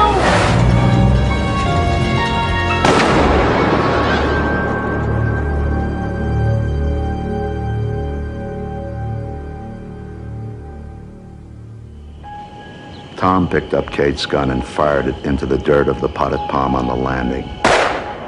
He placed the gun in Kate's hand and walked away. He just committed a perfect crime.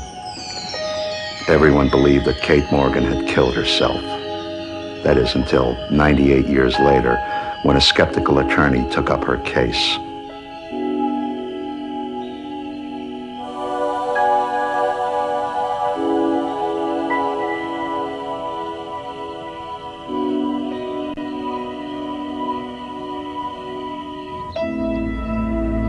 Weighted down by the tragedy he had witnessed, Alan May decided to tend to Kate's grave. He had purchased a headstone so Kate would not be cast aside in death as she had been in life. Later, Alan would discover that Kate Morgan had an earlier child who had survived. Unable to care for him, she had left him in the home of a close friend, a San Francisco reverend who then raised the boy as his own son. And amazingly, that reverend was Alan May's own great-grandfather. In a moment, Alan May talks about his encounter with real ghosts.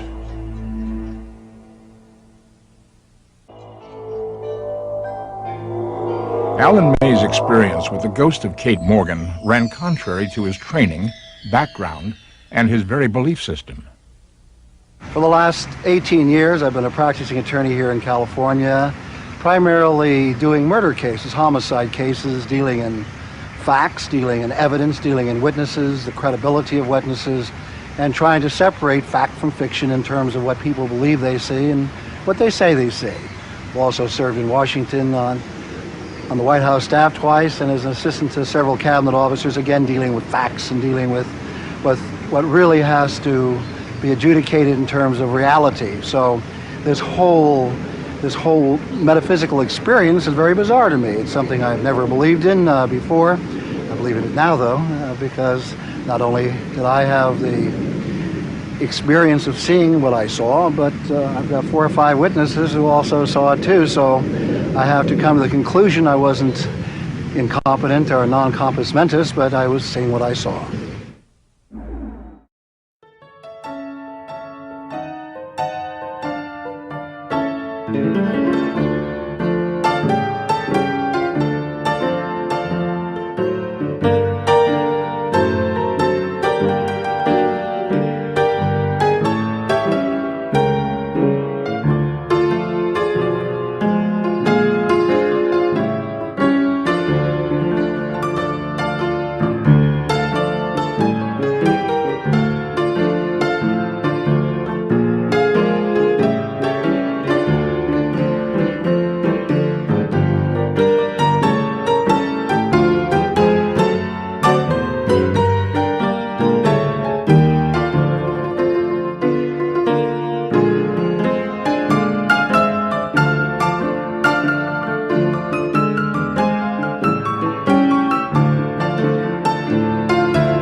Attempted to pull back the dark curtain of mystery that separates the land of the living from the realm of the dead. Some claim to have successfully recorded spirit voices on electronic equipment. In 1920, Thomas Edison experimented with a device designed to pick up the voices of those beyond the grave. What were the strange sounds captured by this updated version of Edison's machine? Are we ready to establish direct communication with the spirit world? Man has always been frightened by the dark, troubled by the sound of echoing laughter or hollow footsteps passing down long, empty corridors. At the S&A studios in Hollywood, California, there has been a history of occurrences that some say is beyond the realm of understanding. Many of the tales emanate from behind the massive doors of Soundstage number 1.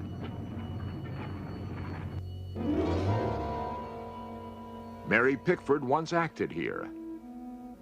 Cecil B. DeMille directed.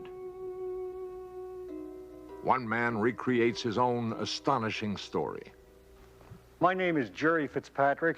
I was the construction coordinator at this studio for approximately 4 years. It is one of the oldest sound stages in Hollywood. It was one particular night I remember I worked all night by myself. We had a large set to build, and I was here alone laying it out. I was tired, but I remember I stepped back over in this area to take a look at what I had done.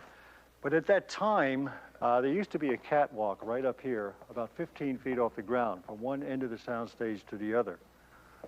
Also, at that time, there was a staircase that came from this door down to floor level. It was at approximately 2 o'clock in the morning. I heard the door open and close and footsteps coming down the catwalk.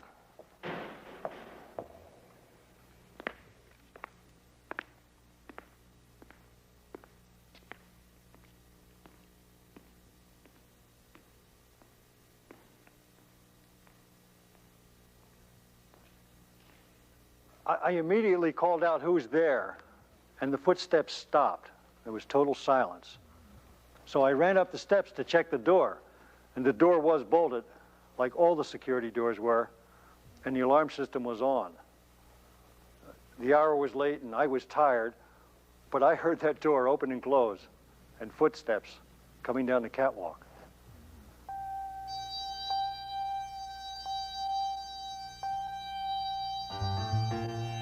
Some have suggested the theory that the dead may occasionally re-enter our own time and space.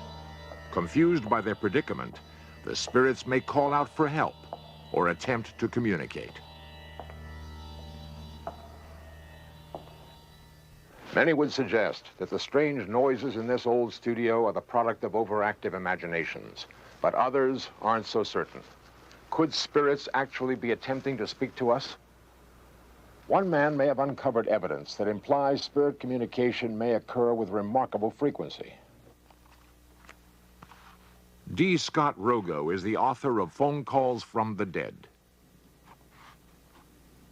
Well, I first heard about these cases when I first entered the field, which was close to 10, 12 years ago.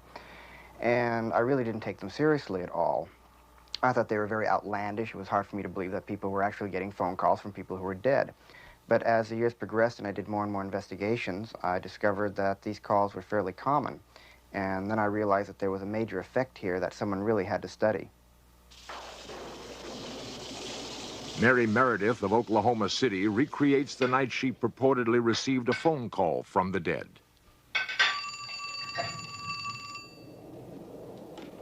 Hello? Of course, I don't tell everybody about it, because a lot of people still think that I'm crazy when they even hear about it. But I know that it was, and it happened to me. Mary Meredith's case occurred in 1977. She had just been in the hospital. She had returned to her home not knowing that there was a letter waiting for her telling her that her cousin had died. She had been very close to this cousin. It was very soon after she read this letter from her mother that the phone rang, and it was from her cousin. It just really upset me when I got the phone call, and I hung up on the first phone call because it upset me. But when she called back again, I said, I cannot believe that anyone would call someone and tell them that it's their cousin when my cousin is dead. I can't believe this. I said, and I have been sick, and I can't believe anyone would pull something on me like this. She said, but I know you've been sick. I was at the hospital with you. And I said, what are you talking about? And the phone started getting crackling, and then I couldn't hear her. No, it just faded away. The idea that the dead can contact the living through electromagnetic devices is certainly not new with my research. Thomas Edison, for instance, several years before his death, became very fascinated with the idea that he could invent a machine that could bring through the voices of the dead, and even apparently made some sketches of such equipment. Edison, as is well known, was extremely paranoid about his ideas and kept them very, very hidden, so he never patented his ideas. But certain sketches did surface after his death, which purported to be the machine he was working on. The year is 1920. Thomas Edison is 73 years old, inventor of the light bulb, the phonograph, the motion picture camera, and countless other devices. The grand old man of science focuses his genius on audio contact with the spirit world.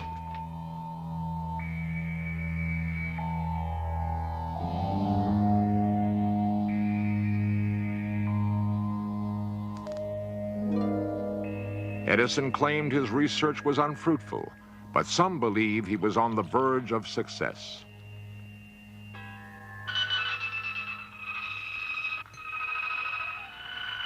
In another laboratory, 60 years later, an inventor may be following in Edison's footsteps. Al Manning is the head of the ESP Center in Los Angeles, California. You might not expect a person with a background in aerospace to be interested in spirit contact and other psychic things, but it happened for me in a very practical way. I was studying a big printout of figures, and I knew there was a mistake on the page, not knowing where, but as I ran my finger down the column, I felt a buzz under it. And sure enough, when we checked that line, that was where the mistake was. This was certainly enough to kindle my interest in spirit contact in the occult. And it led to a study of ritual and ceremony to enhance the contact with spirit and other magical things.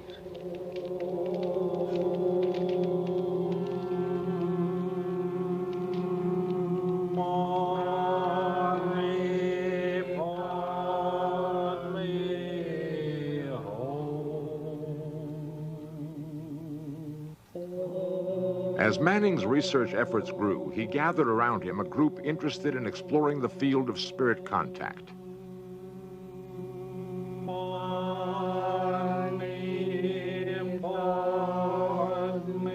If they succeed, the potential rewards could be immense. Some believe that an awesome source of knowledge may become available to those able to break through the barrier that separates the living from the dead. Al Manning recreates a moment when he claims he accomplished direct contact with a spirit entity. I was sitting in meditation one day, and a spirit showed me a picture of a device, wild-looking thing, and spoke the word mica. I didn't understand it. I said, "Do you mean Formica?" Very clearly it came back, "No, mica." I don't know how it works. While photographing Al Manning's crystal device, cameras recorded a possibly strange phenomenon. Is it a reflection, a defect in the film emulsion, or like Thomas Edison, has Al Manning made a breakthrough of possible scientific significance? The work of Thomas Edison, both in his research methods and his persistence, have always fascinated me. So when we came across partial plans for a device that he had been working on to contact spirit by recording their voices, we thought we would try once more in this area. We have done other things in the past unsuccessfully, and I don't know if this one is going to work, but we're going to use the old home recorder for the cone particularly, along with an extra long antenna with flashing lights, in hopes of attracting the local spirits to us so that they can participate in recording the voices.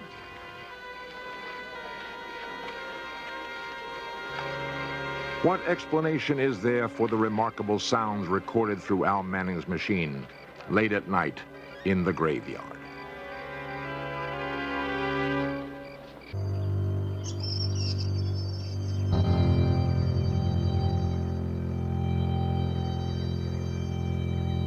In an old cemetery in Sierra Madre, California, members of the Orange County Society of Psychic Research have gathered to try some unusual experiments.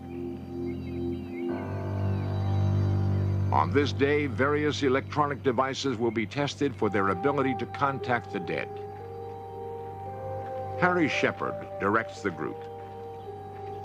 We are feeling for vibrations from the various markers. You can feel the outline of the spirit, and when they're there, you can sense it. And this is the way we determine the best area to do the spirit voice recordings. I get a sinking feeling here, and the child on the other side, I get a pulling over there. It's just like shots of electricity are coming out of the ends of your fingers, you know, not on the stone. It's cold, too, the stones. Yeah. Yeah. There's two very, very strong entities right in this area. Very strong. You could feel I the like heat it right in coming here. from the other Well, later I stone. like Right around but here, in other parts it was cold. This one here, feel this one here, Dick. This would be a very good spot to tape, right in here. Well, that is. That's different, isn't it? Side is a little cooler. It's even different. We have so many great locations now. Yeah, this place is fantastic. The cemetery is one of the best in the area. As the group gathered psychic impressions, technicians began setting up a battery of recording equipment. Okay, we'll be going just after dark. Check your levels. Okay. Microphones and cable were strung out to areas that attracted the psychics. Fresh recording tape was carefully loaded into each machine and labeled. Now that the sun is set and it's dark here, you're always reminded that you wonder what kind of spirits you might run into in a graveyard. But it feels comfortable here, so let's see how it all comes out. Over here, we have our updated version of the Edison machine. We've incorporated the crystal because it gave us an interesting auric manifestation before. And this wire leads to the antenna with the flashing lights. And behind us are the tape recorders in case we get some sounds that will need serious analysis later. Why don't we try to get into a very relaxed state. Everybody close your eyes and just breathe normally. And let that beautiful, relaxed feeling start to flow down your face, down your arms, down to your legs, and out to your feet. And go receptive with every breath you take. If there's any spirit entities here that would like to communicate with us, we have 3 microphones mounted on this pedestal. You may speak into any of these 3 microphones, or you may rap on them for a yes or no answer. How long have you been in the spirit world? Is there anyone on Earth that you would like us to deliver a message to for you? Is there anything that we can do? The questions continued all night. When the session was over, more than 5,000 feet of tape had passed through the recorders. Thank you for your cooperation.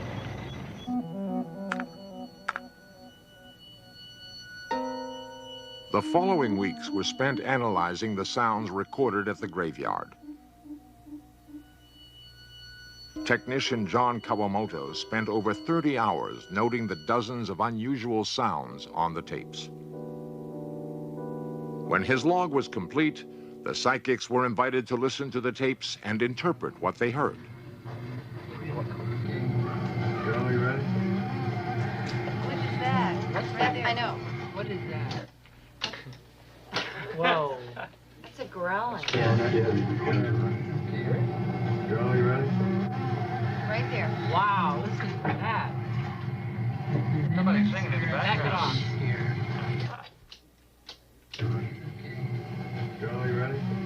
Right there. Remember that one tape that we got before that had that real weird voicing in it, that real bad sounding voice? That sounds similar to it, Dick. Very, very similar to that one. Right. Remember we did that about 3 years ago, and we got that rrrr sound. Oh, and there's that. Yeah, that is a beautiful one. Okay, now that we listen to the microphones, let's take a look at the telephone and see what we see. We got some fantastic stuff earlier. Let's see what we have here.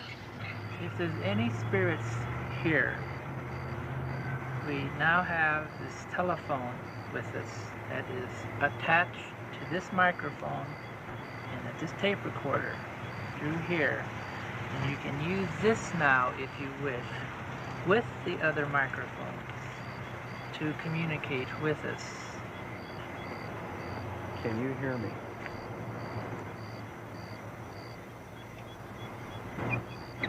That's loud.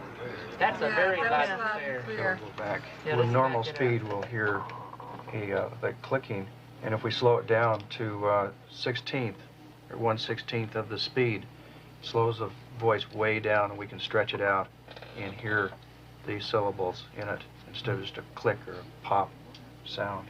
That's right, because a lot of times when we slow it down, we can hear a word that normally you couldn't hear at normal speed. Right. But Okay, I this didn't know is whether it's slowed supposed to down say to 16 times, or we'll try it and see what happens. Okay. Can you hear me?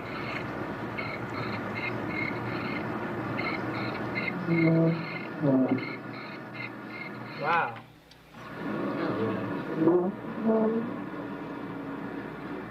Okay, I just went back. I'll go forward again. Is that at normal speed? Yeah. What? No, It's definitely 2 words. Sound like, Yeah, sound 16. like it said listen that time. It's the same. Get 2 different voices. Help me, boy. Help That me was backwards. really clear. That was really clear backwards now.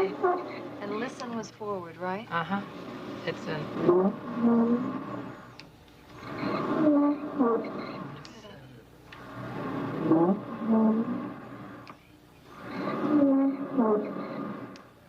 Excellent voice. You know, sound quality of it was very, very good. And I think, too, the importance is slowing the tape and Tape speeding down. down. Something that you think is just a pop, you know, in this sort of taping can turn out to be all kinds of things. Now let's see how we did with the Edison machine. I think Yeah, that's a let's great go idea. do it. Yeah, let's see what the Edison machine shows us. You got it going here. To our spirit friends, would you please direct your answers into the horn so that we can record them readily? Are you happy where you are now? Do you like this form of communications? Do you have any suggestions for improving our equipment for easier communication with you? Would you prefer that we turn off the blinking lights? Is Thomas Edison with you?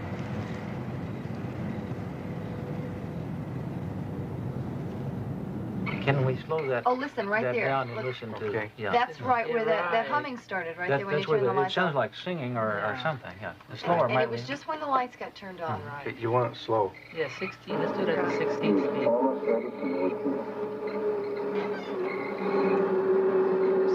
Listen to the humming noise. It's like a lot of activity or something centered right inside. You know what it actually sounds like? An energy Dick, vortex. Like an energy vortex in there. That's what I'm saying. It's like a center of It's already energy. dynamo, I tell you. This It's a good Got his machine. dynamo working. Interesting. Is there any way that machine could have been creating that type of sound from the inside? No, the machine wouldn't create it from the inside, but that horn will really focus the energy so that when the spirit would direct the energy into the horn, you get that kind of a manifestation. Okay, but there's not any kind of way that from inside, like because of whirling or The horn machinery or is- something? Yeah, nothing is moving in there. Then Oh, the man, horn is that's perfectly really still. interesting. There was nothing connected. It's energy, you know, How about- vortex right there in the which While the causes- pops, squeaks, and whines recorded at the graveyard may not constitute hard evidence of spirit contact, Harry has a suggestion for those who doubt his work. If people are a bit skeptical, if they would try it themselves at least once, then there's a very good chance that they would get something on tape themselves, if they do it with an open mind.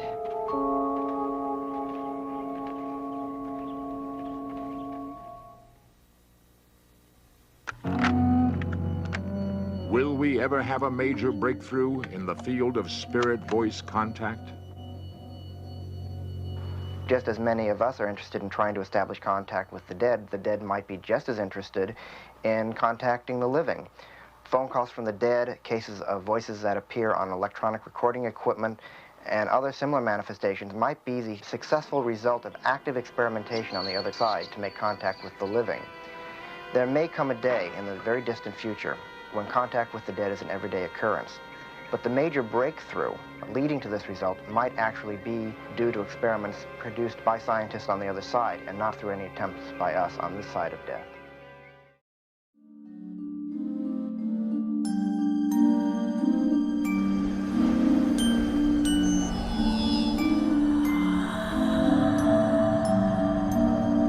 Why won't you play with me?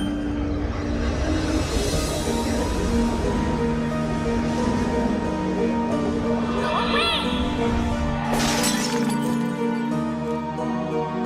away!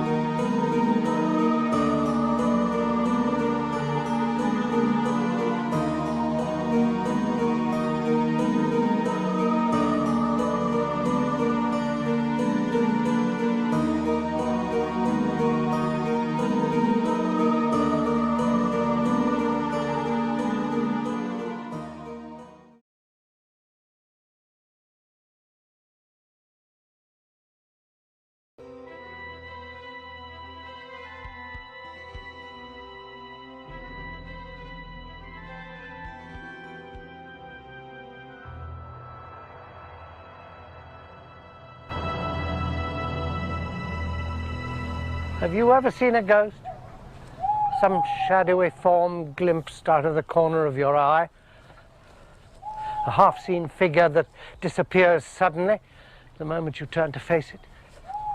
Here in Scotland, where I live, I've more than once had the uncanny feeling that though I may be alone, someone or something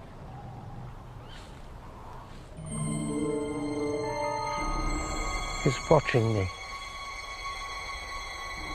That I'm being visited by a ghost. But that is not unusual in Scotland.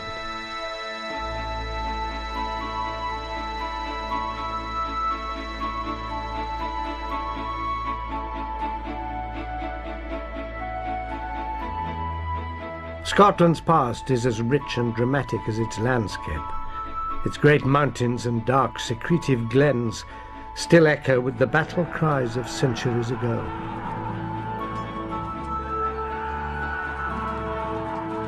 As well as Scotland's warlike traditions, there exists a strong belief in the powers of the supernatural.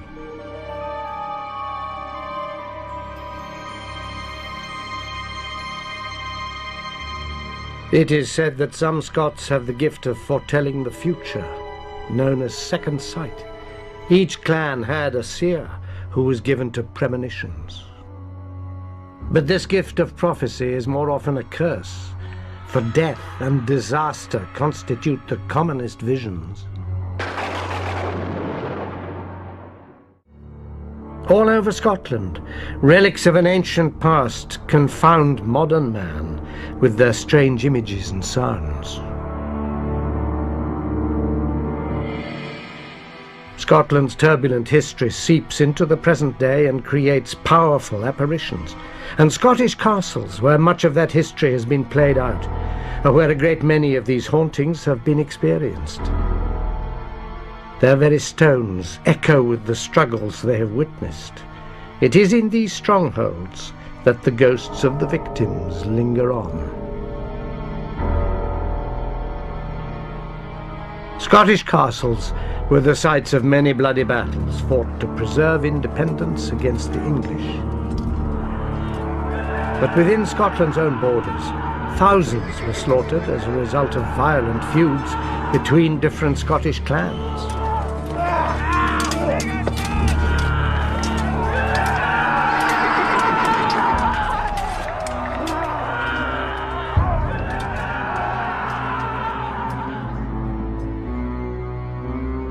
A haunted fortress stands on the west coast of Scotland, in the region of Argyll.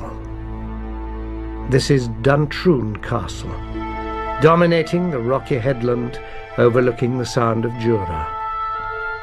Built more than 800 years ago to guard the surrounding countryside against raiders from across the sea, Duntroon is the oldest continuously inhabited castle in Scotland. Now a peaceful home, it was once the scene of bitter clan fighting.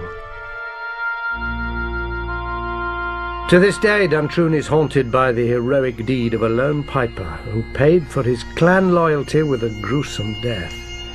Mysterious music is often heard, the piper's desperate tune, carried on the wind across the misty waters.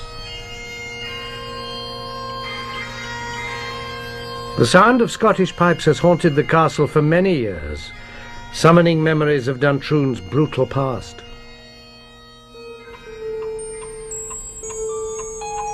Other paranormal events occur within the castle.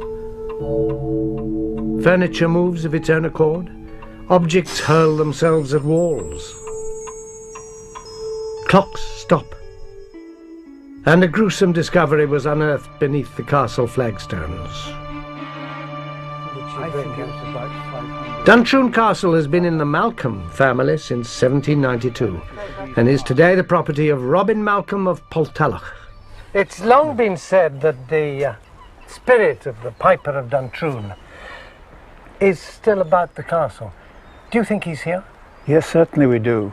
My wife and I never feel alone here.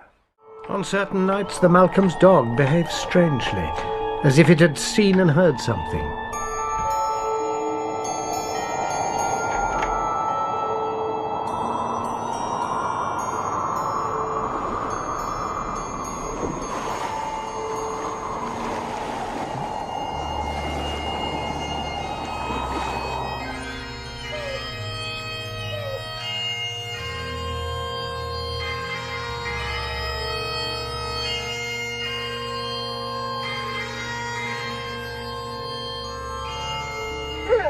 I wish I could see what it is the dog's seen or felt. I haven't yet, but I hope one day I shall. To understand the hauntings at Duntroon, we must return to its blood-stained past. Duntroon was owned by the powerful Campbell clan. During the 1600s, Scottish clans were fiercely individual, ferociously holding sway over their regions. At that time, as a result of a civil war raging across Britain, the Scots were divided. The Campbells fought on the side of Parliament, while others, like their enemies the MacDonalds, supported the king, Charles I. Hearing that most of the Campbells were away from their castle at Duntroon, Colkitto, a MacDonald chieftain, took advantage of the situation and attacked the castle.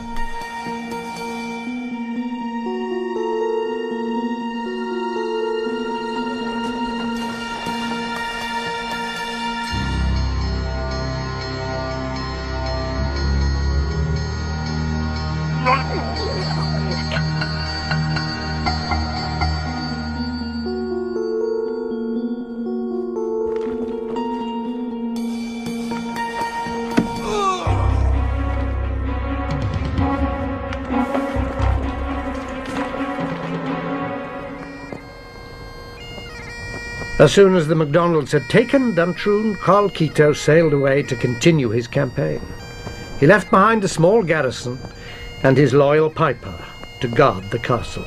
Pipers held an important place within the Scottish clans. Well educated and travelled, they ranked highly in the chief's household.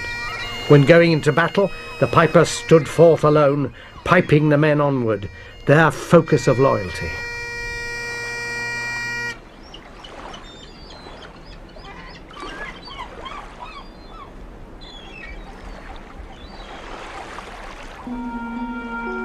The Campbell clan were determined to regain their castle from the MacDonalds. In Colkitto's absence, they mounted a counterattack.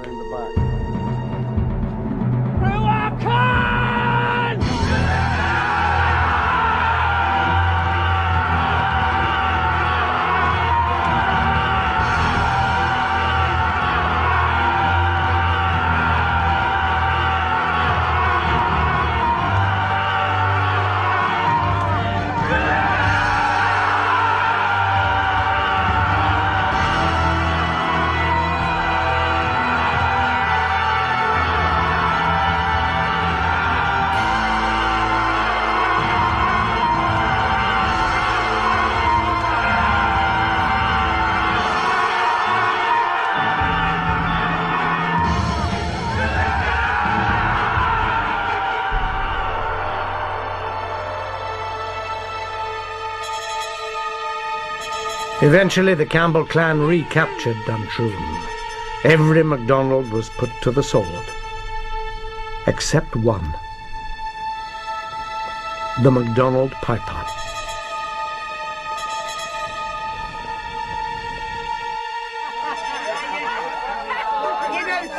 As privileged individuals, pipers were protected. Colkitto's piper was spared. Imprisoned in the castle and surrounded by enemies, the piper knew that his master would return to Duntroon. At any time, Colkitto's boat could appear across the waters, bringing him back and heralding the MacDonald clan's return to the castle and almost certain death. As day dawned, the piper scanned the horizon for a glimpse of his master's boat, desperate to find a way of warning him. At last the piper saw a shape on the horizon and made out the MacDonald galley. He did the only thing he could to warn his master. He began to play his pipes.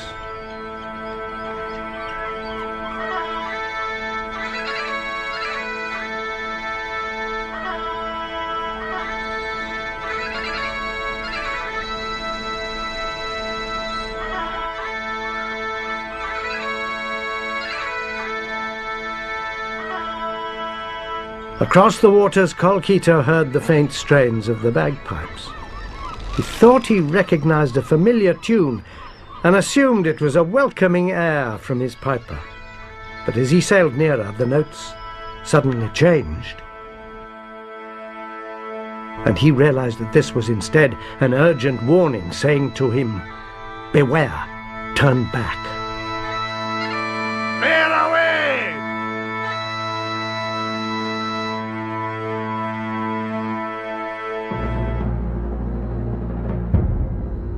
Colkitto turned his boat about, and the MacDonald sailed away to safety.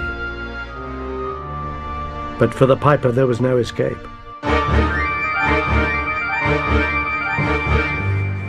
For the Campbells had realized the message in the tune. A punishment was found to fit the crime.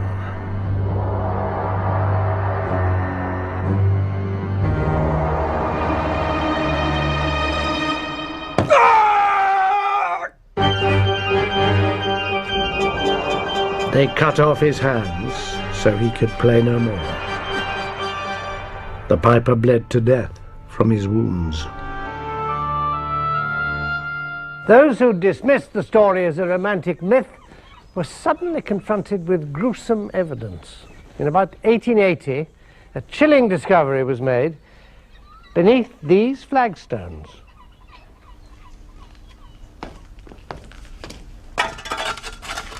Repairs were being carried out here, and the stones were being replaced. Suddenly one of the workmen gasped in horror. Hey, John, look at this. He called his workmate over.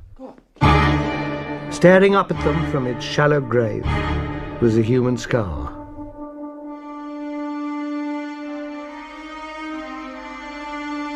When the surrounding slabs were lifted, a full skeleton was revealed. They saw quite clearly the skeleton had no hands.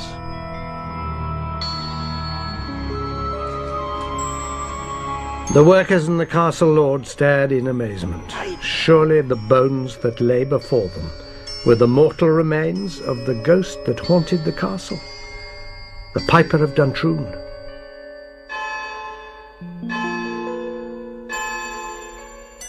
We commend into thy hands, most merciful Father, the soul of this our brother departed.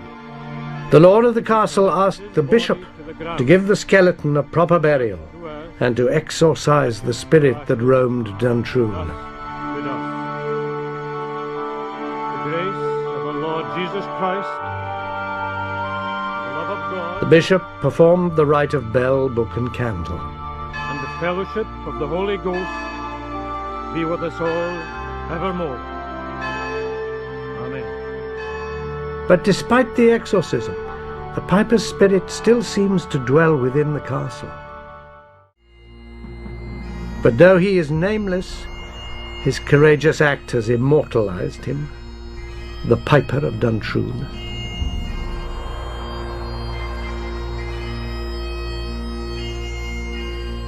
It is thought that some supernatural phenomena create changes in atmospheric pressure, alterations in the Earth's magnetic field, and that animals with their acute senses may more readily detect and react to a spirit force than man, who often experiences no more than a sense of unease. The lost soul the dogs seemed to notice. The haunting pipe music.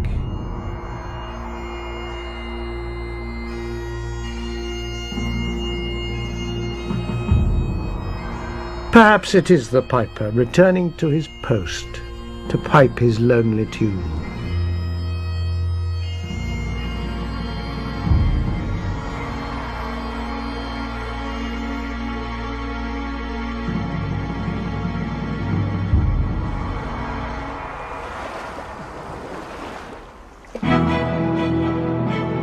Another Scottish castle has 3 fearsome hauntings.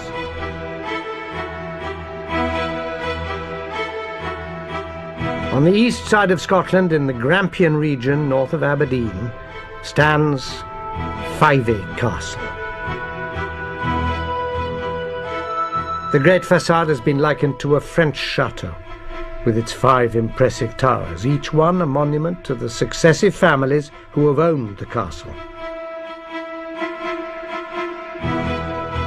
Long before Fyvie's oldest surviving tower was built around 1400, the land was a royal hunting forest.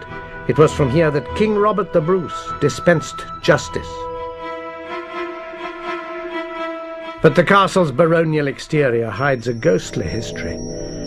Sometimes the very stones and mortar of a building become the focus of supernatural power. Inanimate objects retain influences from the past. This seems to be the case at Fyvie Castle. Fyvie is steeped in mystery and strange tales. It is a castle with a disturbed soul, blighted by 3 different hauntings. A hidden chamber which causes blindness or death to those who disturb it. A centuries-old evil curse laid upon the castle, still felt by those who work there.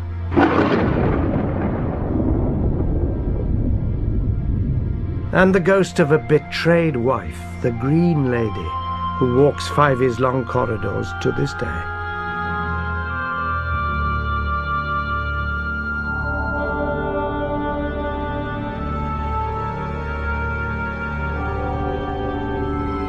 The castle's remarkable supernatural events are so evident that they have even convinced an unbeliever.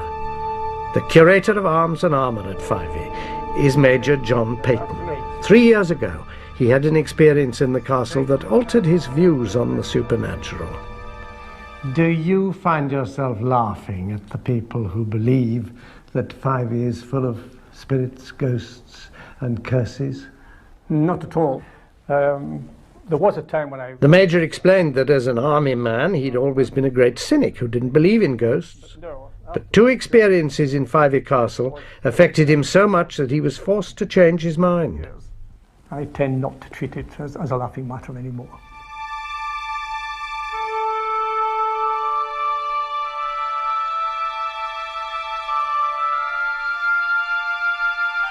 One wet January afternoon, as the Major entered Fyvie's drawing room, he stepped aside to let somebody pass. But when he looked, no one was there. Only a strong rose perfume was left hanging in the air.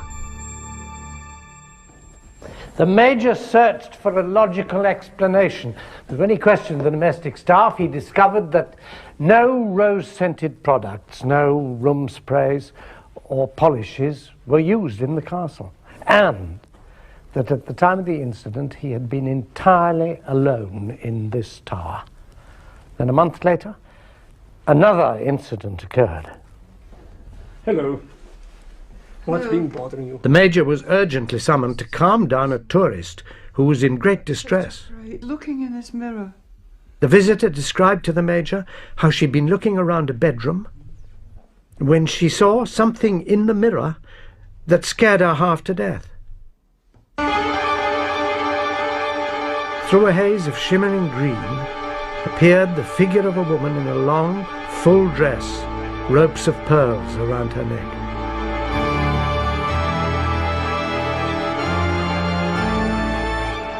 Then, in the blinking of an eye, she was gone. The visitor was in a terrible state. She thought no one would believe her, but the Major told her she was wrong. Oh, you're not going mad. He believed her. You do? Yes, I do. But who do you think it might be, this figure that you both experienced? Oh, without a doubt in my mind, the Green Lady of Fyvie. The Green Lady is thought to be the ghost of Dame Lilias Drummond. In the early 17th century, the owner of the castle was Alexander Seton, Lord Fyvie. He lived in the castle with his wife of many years, Dame Lilias. But Seton was dissatisfied with her. He was a dominating personality and singularly ambitious. They had 5 daughters, but not a son, the heir he longed for. Relations of Dame Lilias lived nearby. Among the family was a young girl, Griselle. Seton and Lilias had known her ever since she was a child, and now that she'd blossomed into a beautiful young woman, Seton fell passionately in love with her. Suddenly, Dame Lilias was reported unwell. Within months, she was dead. Whispered rumours about how Lilias had died echoed around the castle. They focused on a tiny room at the top of one of the castle towers. My Lord Seaton. Seaton, they said, had locked his wife up in this room. Anyone who attempted to release her was thrown out of a nearby window. Alone and half mad, Lilias starved to death.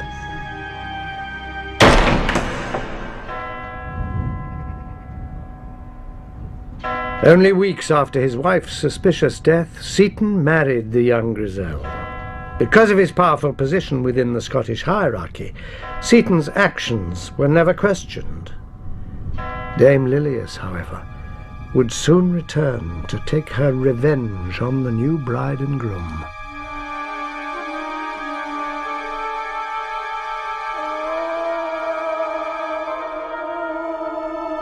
On their wedding night, Seaton and his new wife heard the sound of heavy sighs from outside the window. Seaton tried to calm Grizel's fears by telling her that it was only the sighing of the wind.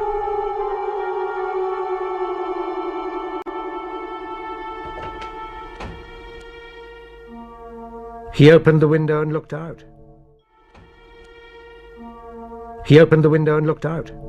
But the night was still, and he could see nothing in the darkness.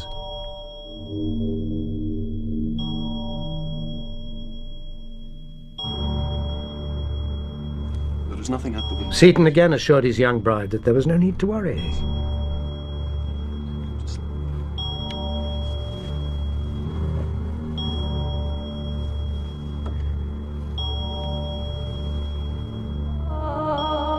But as the night wore on, the sounds coming from the window grew louder and more human, like the cries of a woman in great despair.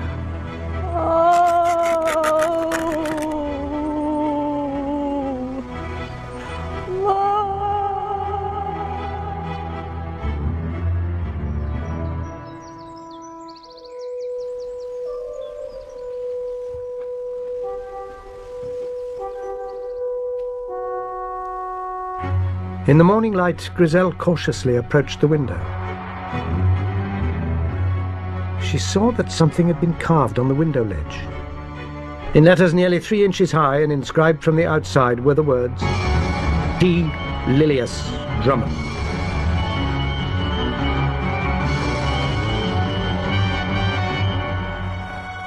They remain here to this day. Dame Lilias had returned from the spirit world to exact her vengeance. The Green Lady is a startling apparition, but though her appearance is distressing, she rarely causes harm.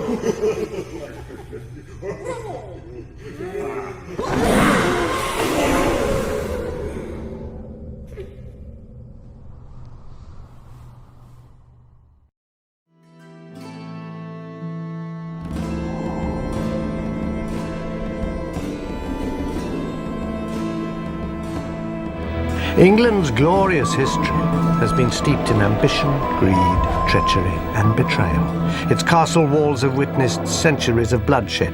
The anguished wails of the forlorn still echo through the corridors. Cut off by tragic death, these restless spirits have been trapped in limbo between heaven and hell. They have become the castle ghosts of England.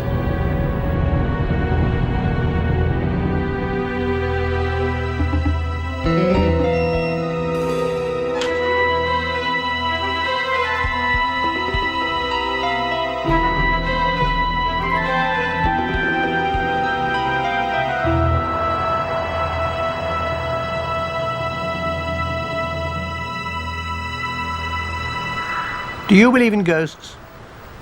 I do.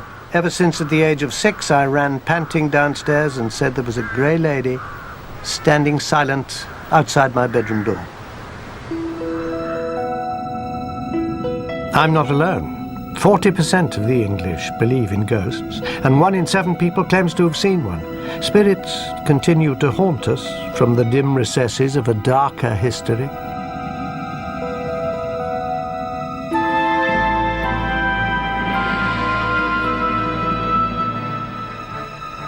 Manifestations of the paranormal have many names in Britain. Wraiths, spunkies, chagrins, church grims, hags of the dribble.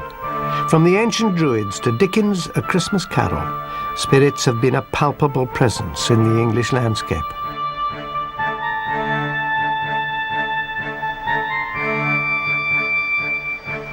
On the west coast of England's remote Cumbrian region stands Manchester Castle, where 2 bloody murders triggered a series of strange events that cannot be explained.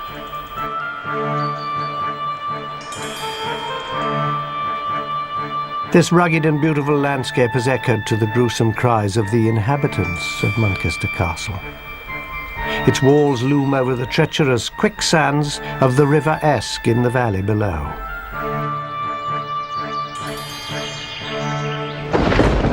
Today the castle is plagued by eerie hauntings, odd happenings, and disturbing manifestations. The present owner of the castle is Patrick Gordon Duff Pennington.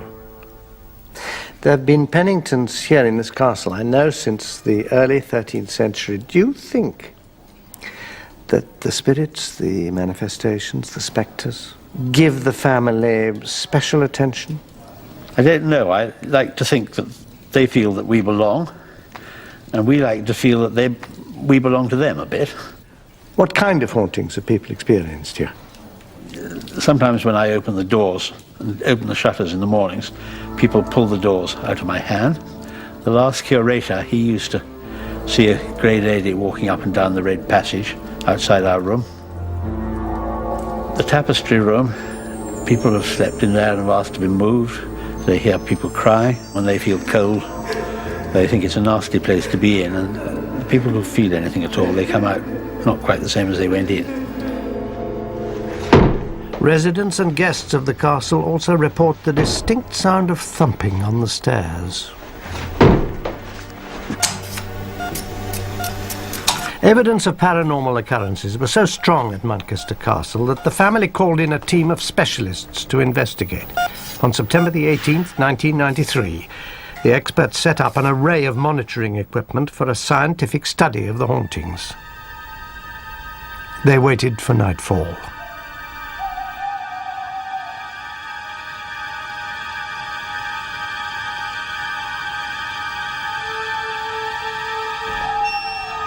At 10:40 p.m., the investigators felt the temperature drop dramatically.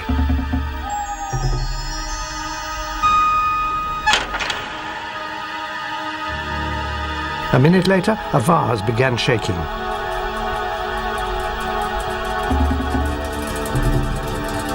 Then a loud thud was heard, followed by 3 raps. The investigators noticed a movement past the door.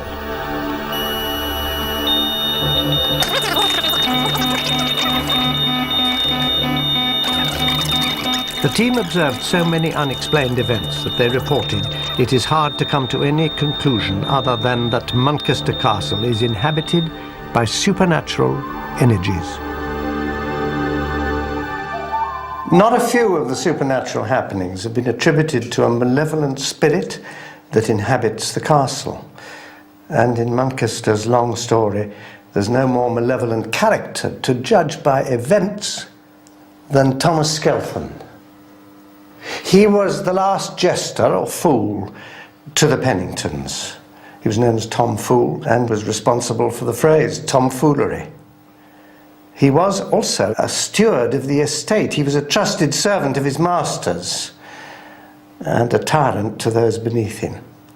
He's said to have known Shakespeare, indeed, to have been the model for King Lear's Fool. malicious, vicious, witty, and cruel. No one could play a trick more thoroughly than Tom Skelton. He loved to sit under a chestnut tree near the castle and wait for passers-by seeking directions. Those he didn't like, he'd send to their deaths in the quicksands below.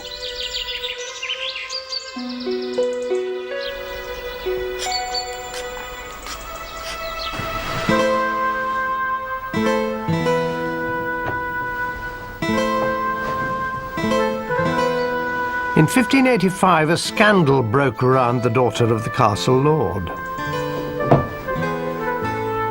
Helwise Pennington earned her name as a fiery, passionate and fatally headstrong young lady.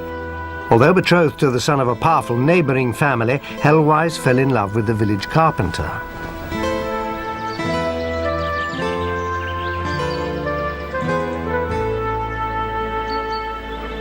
But their encounters were not to remain secret. When word reached Helwise's father, Sir William, he sought out Tom Skelton, meeting him here under what became known as Thomas's tree. He told him to put an end to the scandalous affair.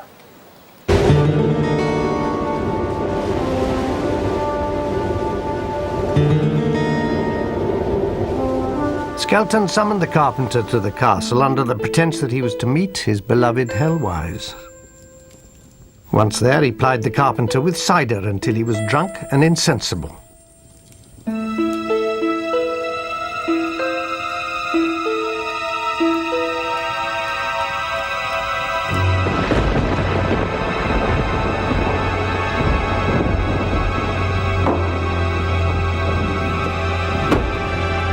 Then Skelton used the carpenter's own tools, a mallet and broad chisel, to hack off the young man's head.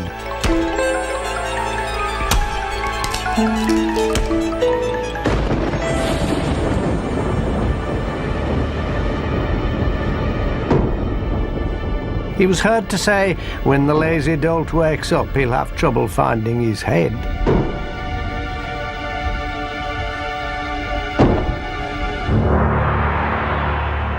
Always one to please his master, Skelton presented Helwise's father with the young carpenter's head.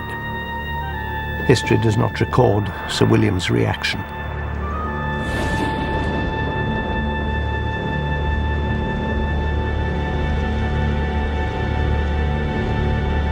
I thought it was rather silly, the story, but then, when we'd been here a little while, we used to work terribly hard, started in the office at 6 in the morning, and after tea, I would walk across the hall sometimes, and there were footsteps used to follow me.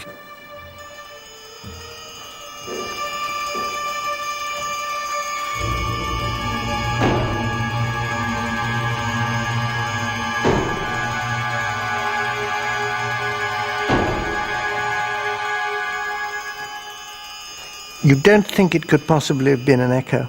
No, I've tried that out. No, it wasn't.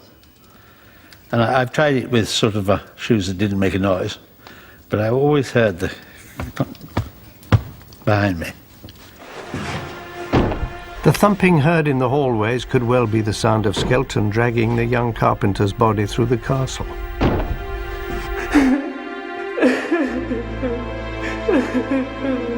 And the mournful crying? Could it be Helwise weeping over her murdered lover?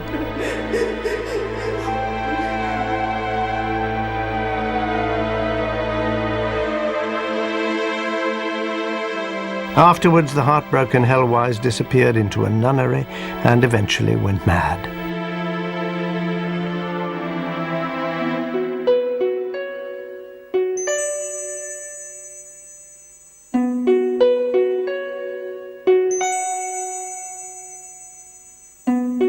As for Thomas Skelton, he never paid for his crime, but fate has a way of meting out justice.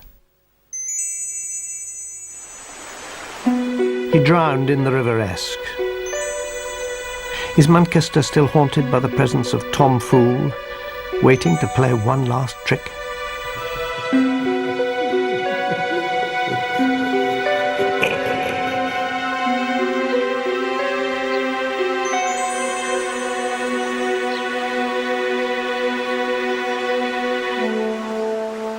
200 years later, these dark waters were to claim more lives and give rise to another apparition. One that prefers this road leading to Manchester Castle.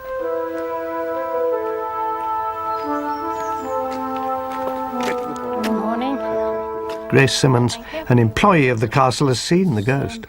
It'll be about October in 1985 that I'd been out for a night and coming back up the road, driving up the road with my husband, and just come around the corner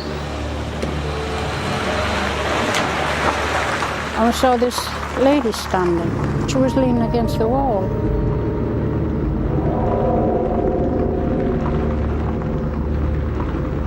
And she seemed in distress, so I said to my husband, would you stop? And I'll get out the car and go back and make sure she's all right. And yeah, we went back. When I got back to the corner, she'd gone.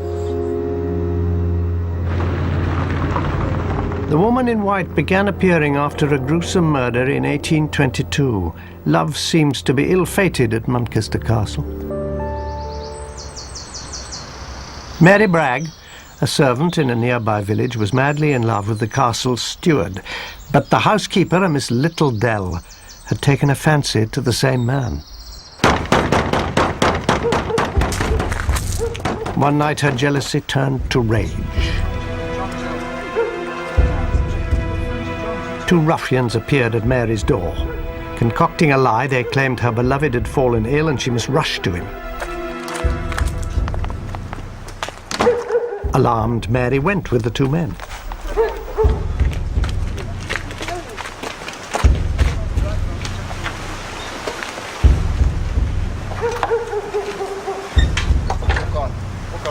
She never made it to her lover's side.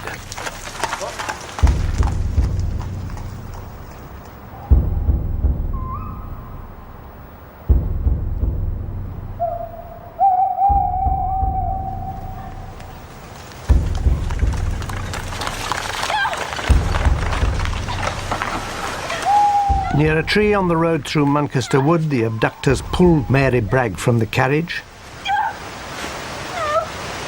A pistol was rammed into her mouth.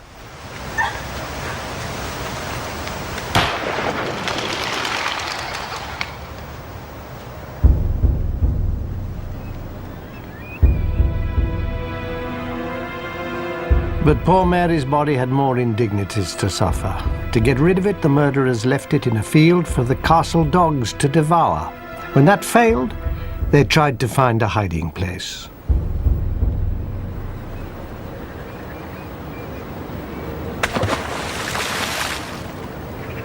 They hoped the waters of the River Esk would do their dirty work.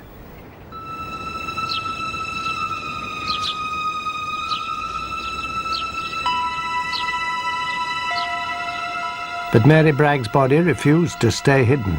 Months later, it was found washed up, further downriver, badly decomposed.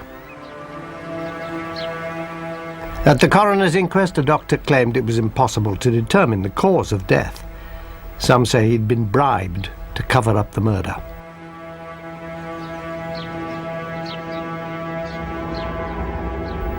But those involved with Mary Bragg's murder did not escape their fates. They met with bizarre ends. One of her assassins went insane, another was hanged as a highway robber. Mary's rival, Miss Littledell, who had hired the killers, became the subject of rumor and suspicion. Eventually, she was banished to a remote village where she was shunned as a murderess. The doctor at the inquest drowned in the River Esk, not 100 yards from where Mary's body had been dumped.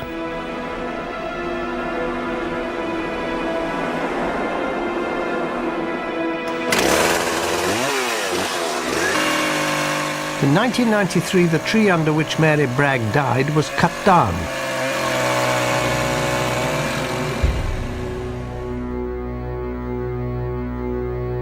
The timber was reputed to be cursed. Blood began to ooze from the cut logs.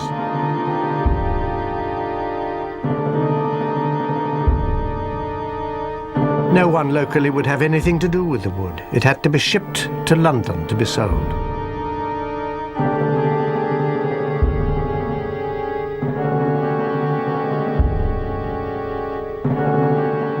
The apparition of the woman in a long white dress was seen on the very spot where the tree stood. Brutally murdered and mistreated in death, could it be that Mary Bragg still wanders in search of justice? Feels very calm. Ah, but this is where most of the castle hauntings are taking place. Can you account for that? Well, I put it down to our Katie. Who's Katie? Queen Catherine Parr. And this is her. Catherine Parr was a striking figure. Nearly 6 feet tall, with auburn hair. She was intelligent and artistic, a lover of music and poetry. She is famous for being Henry VIII's 6th and last wife. Catherine Parr managed to keep her head and outlive him. Catherine always had a passion for this man, Thomas Seymour. He was handsome, selfish, a buccaneer, a political adventurer. He was determined to be near the crown. After Henry VIII died in 1547, Seymour proposed to his daughter, Princess Elizabeth. When she refused, he turned to the king's widow, Catherine. They were married later the same year and came to live here at Sudeley.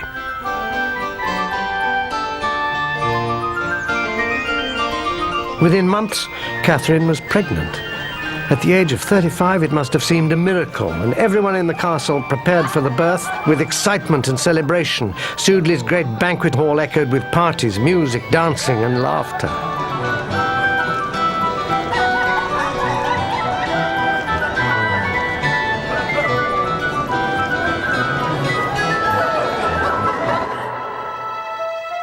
Then tragedy struck. Gloom silenced the castle. Catherine gave birth to a baby girl named Mary, but a week later Catherine died from a fever. Mother and infant daughter were forever separated. But the tragedy did not end there.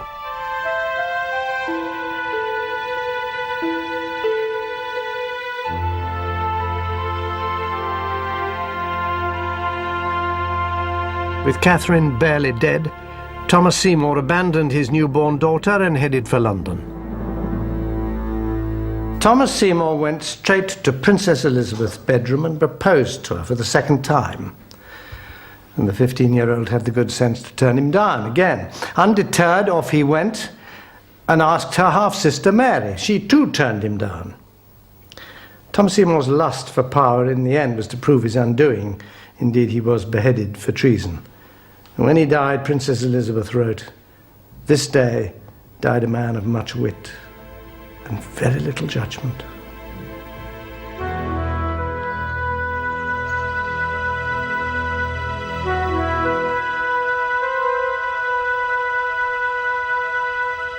Catherine was buried in the chapel at Sudeley in 1550.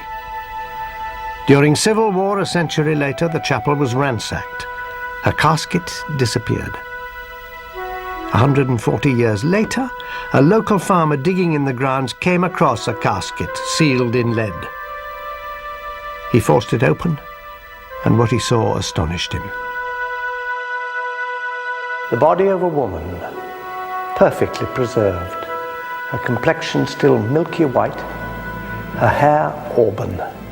But within seconds the corpse started to wither and turn to dust, and the terrified man hastily reburied the casket. It wasn't until a century later, when this new chapel was built, that Catherine Parr was finally entombed in a manner befitting a Queen of England.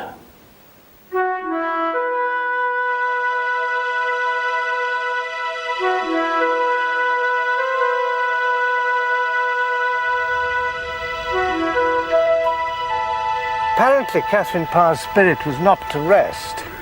Margaret Parker, who's worked here at the castle for 23 years, is the latest witness to the Queen's return. Must be about 9 years ago. In the middle of winter, the castle was all locked up, and it was just 5 girls and myself cleaning. And it was an artist upstairs in Catherine Parr's room painting. Knowing the woman artist was about, Margaret Parker wasn't surprised when she saw a figure standing in the window.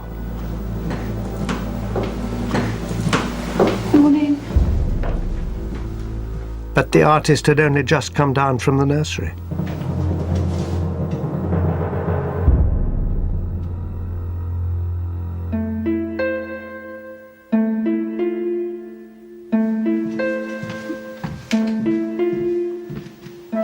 Did she frighten you? No. I don't think the dead can hurt you, can it? Unlike some ghosts, the former queen is a melancholy spirit who keeps to herself. But for those who live and work here, she's become a friend. Night-night, Katie.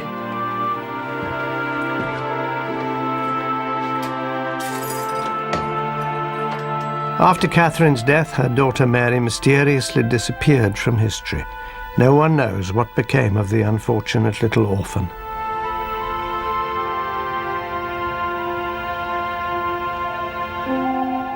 Four centuries later, are these two tragic souls seeking reunion?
What is it? What do you see? I don't know, sir. There.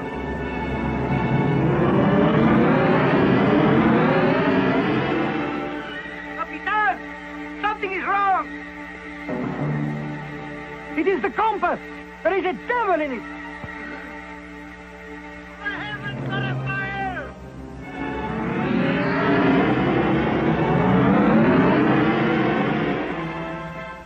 Monstro, Capitan. What manner of world is this new land we venture into?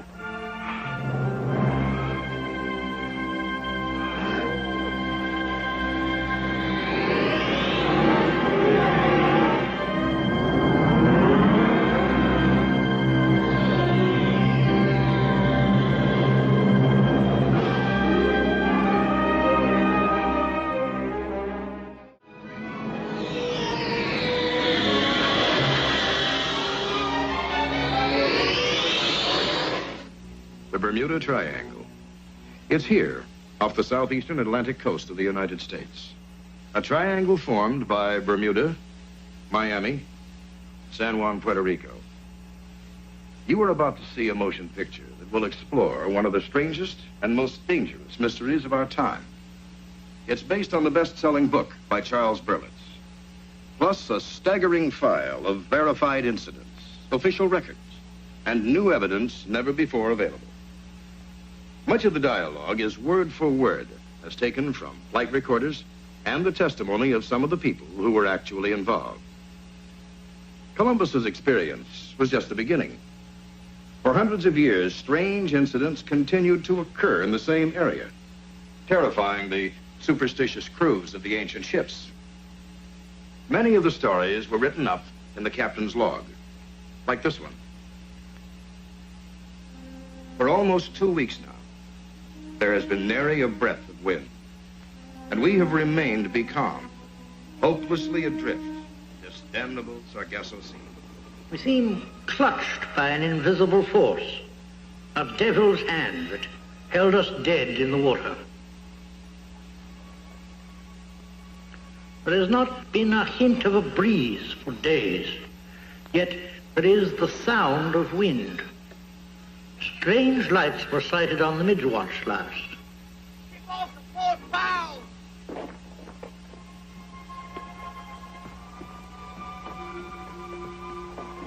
On port, Captain!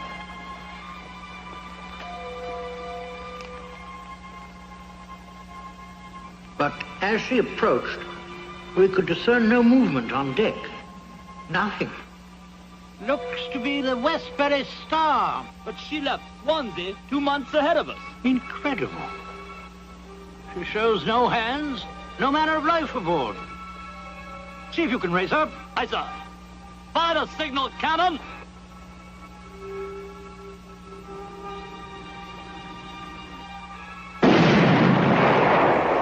She's stripped for the wind on the port deck, Captain.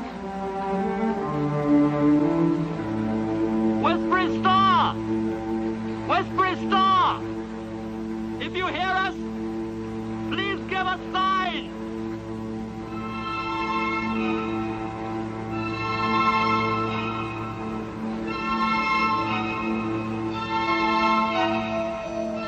Wait. I see something.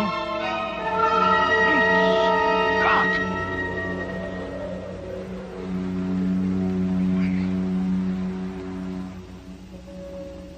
She was manned by the dead and tacking to a brisk wind. But there was no wind. On my oath, no wind at all.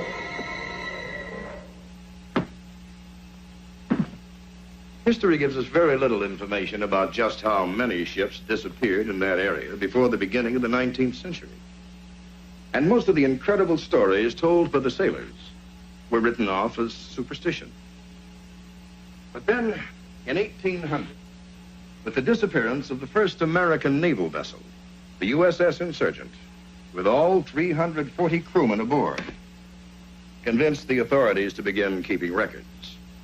Within a few days, this ship, the USS Pickering, vanished with a crew of 90.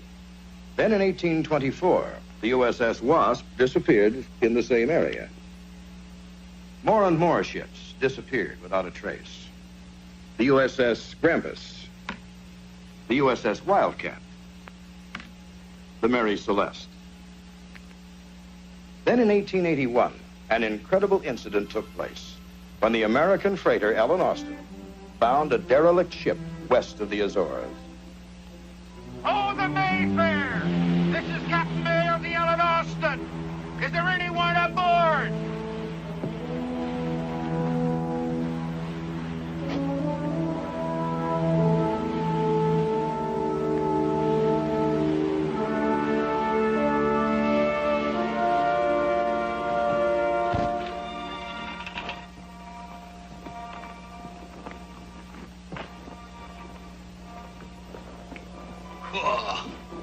Not a living soul aboard.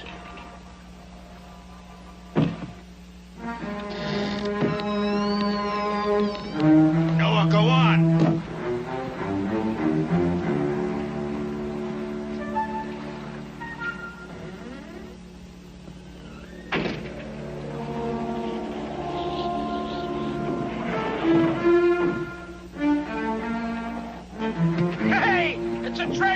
ship. Silver bullion, and raw silk from China. Oh, she'll show a fine profit. We'll put a prize crew on board. They can sail her back to port with us, huh? Right, all right. Pick up the garbage. You go after you check it out there. Hey, grab the money. Grab the money!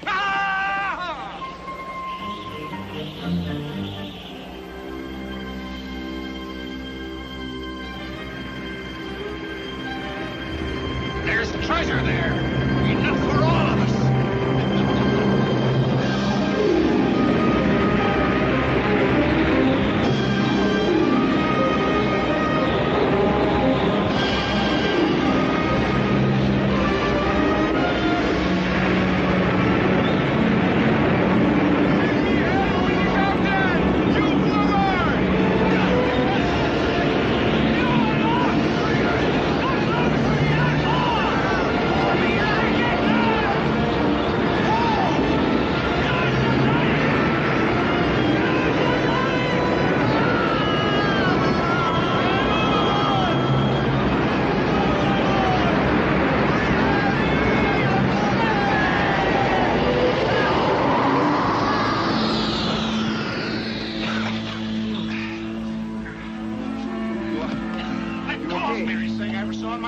Where's my prize ship? Where's my treasure?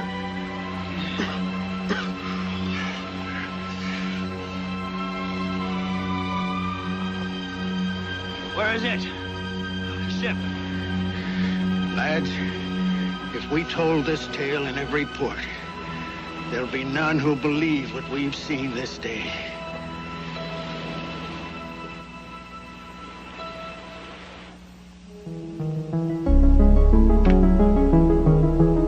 Ships and men continued to vanish in the ancient sea of fear.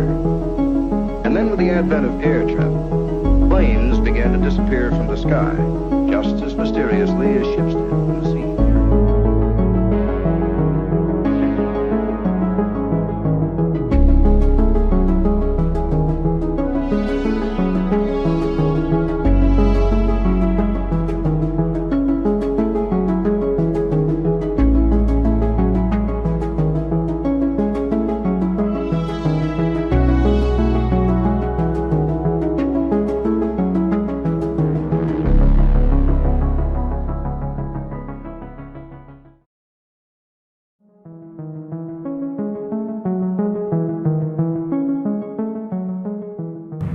Eagle Bolton, on the other hand, loved to fly. Some of the men didn't like to fly, so in order for them to get their 50% flight skins, as we call it, extra money for flying hazardous duty, they had to have 4 hours a month of flight time on record. My thing was to fly under somebody else's name whenever I could get away with it for whatever reason was convenient. They had to go on liberty, or they needed their 4 hours, or whatever. You flew this morning. You know the regulations.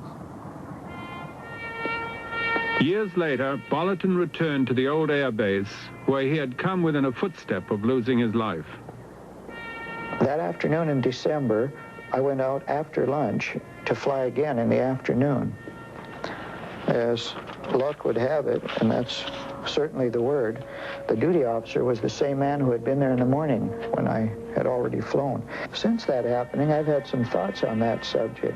One thing I've thought is that my family, which already existed, I had one child in Seattle that I had never seen yet. It might have been my entire family had I made that Flight 19, and who knows what else would have been different if I'd have flown as the 15th person with that training squadron.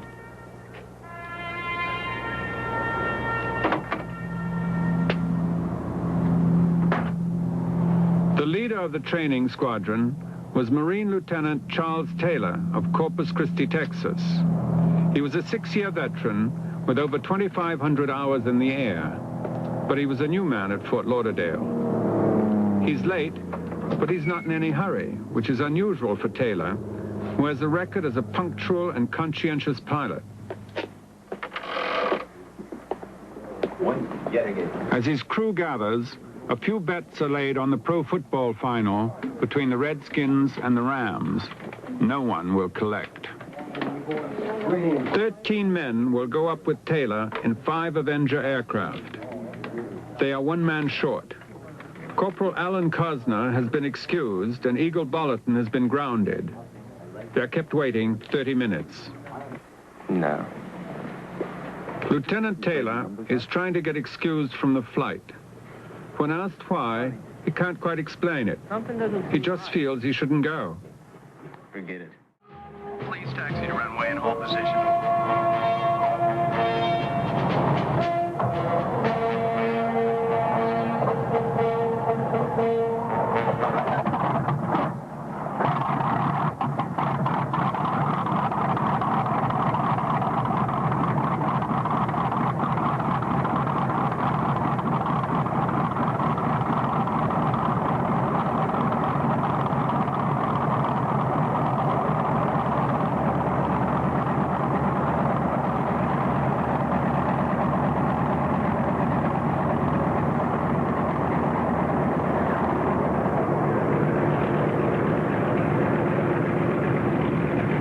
FT-28, your flight 19 is clear for takeoff at 14:10 hours.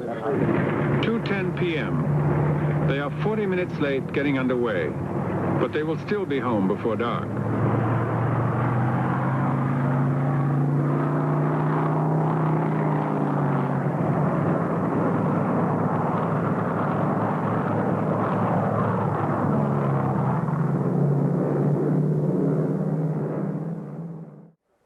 They should be about to head north.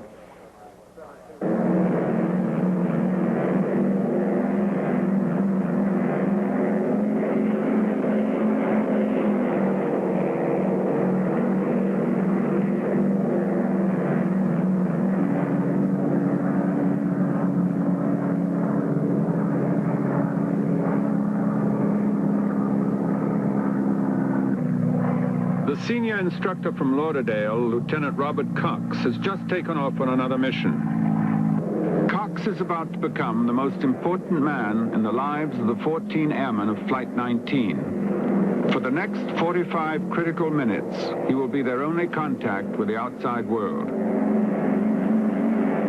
Powers, what does your compass read?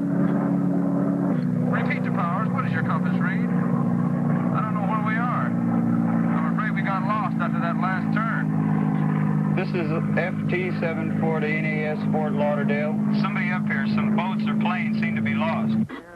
This is Fort Lauderdale to FT-74. Roger and acknowledge. This is FT-74 to Boat or planes calling Powers. Please identify yourselves so we can send some help. This is FT-28. Does anyone have any suggestions? FT-28, this is FT-74. What is the problem? Both my compasses are out. I am trying to find Fort Lauderdale, Florida. I am over land, but it is broken. I'm sure it's the Keys, But I have no idea how far out I am.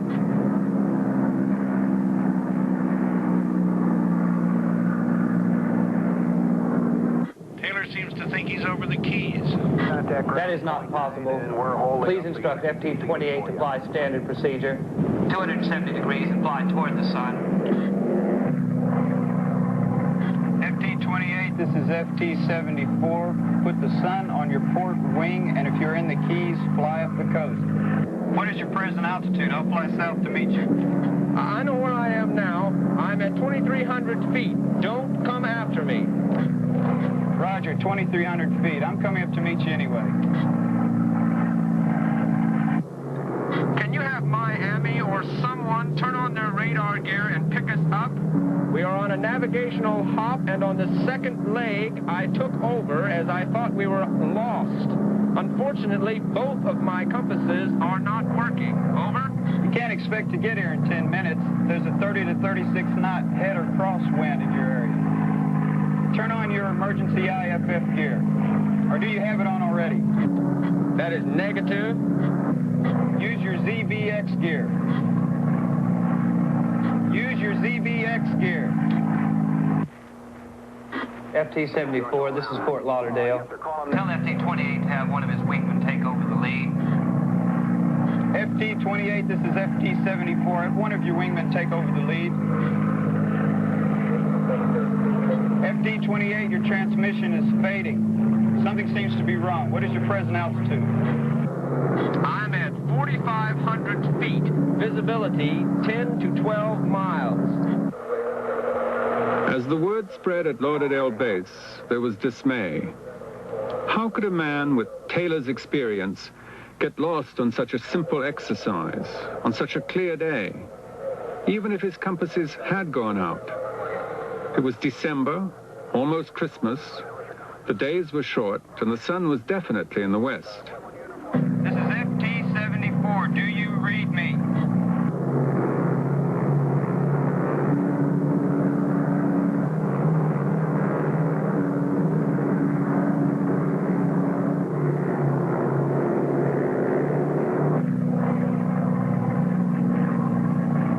This is FT-74. Do you read me?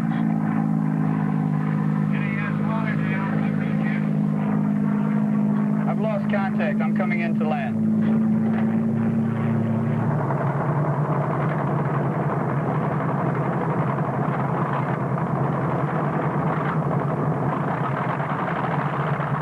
Cox wanted to go back up, but permission was refused.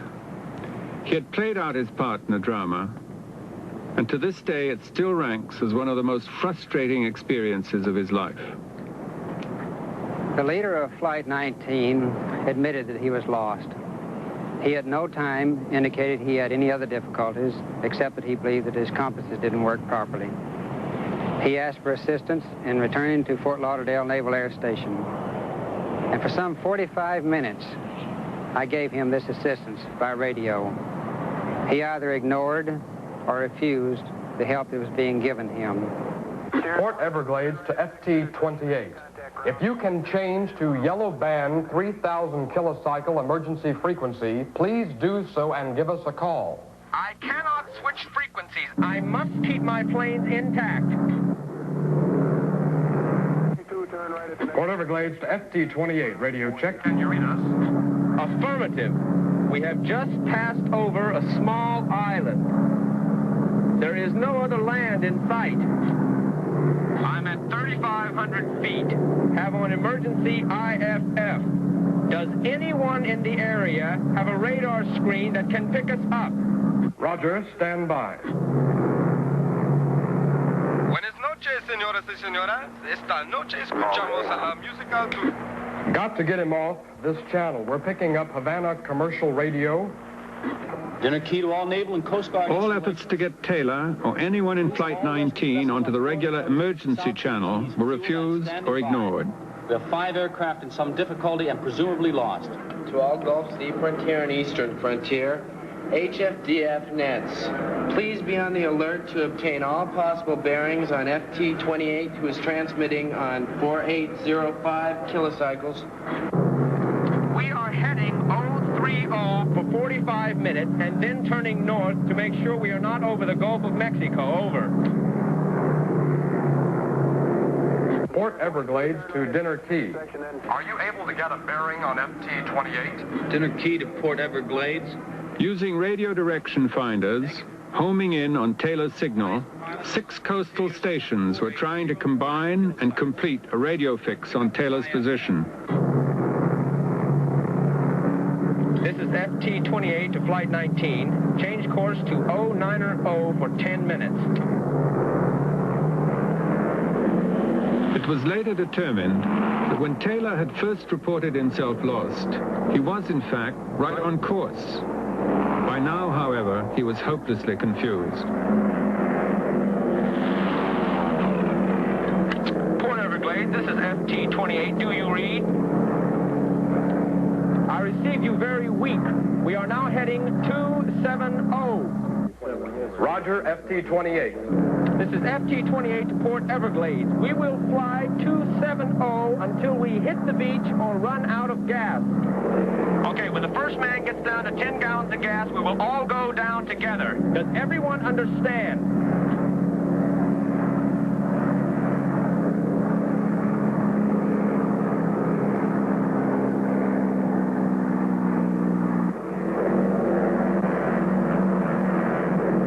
FT-28 to Port Everglades. Can you read me? Over. 22, turn right at Port Everglades to FT28. Hear you shrink 3, modulation good. At 5:45 p.m., it was dark in Florida. Search aircraft along the coast were on full alert. At Banana River, a flying boat was standing by. The crew didn't know why. Port Everglades to FT28. Can you change to 3,000 kilocycles? Repeat. Can you change to 3,000 kilocycles? At 5:55 p.m., two-way radio contact Taylor was gone. 5 radio centers now had a bearing on Flight 19. They were waiting for Dinner Key, Miami.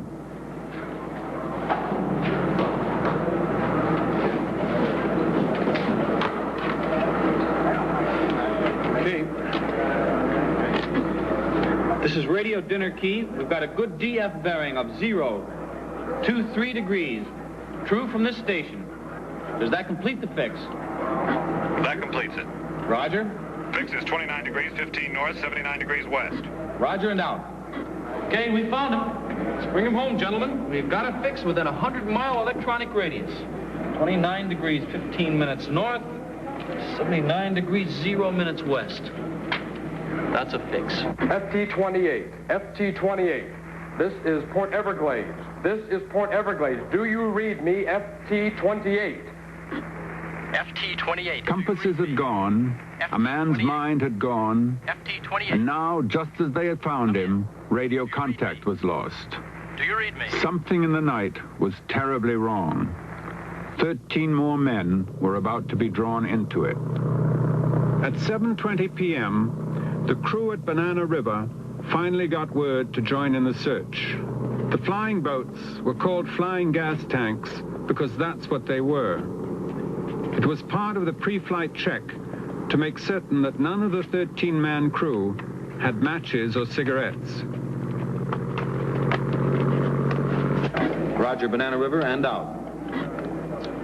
PB5 airborne from Banana River. This is Dinner Key. Informed Banana River has now sent up 2 PBMs to conduct expanding square search. Taylor to Powers, do you read? By now, the entire Florida coast was listening to a man die. We are over. Do you think? Should be able to see a light. Do you read me? FT28, do you read me? The Banana River flying boat was the last hope. She reported in 3 minutes after takeoff. She was not heard from again. It was later realized that these men too had vanished in total silence, while the last sad fragments from Flight 19 were still being heard. Holding 270 degrees. We did not go far enough east. Turn around again. We just as may as well turn around and go east again. FT28, FT28. This is NSO, NSO. How do you read me? Over.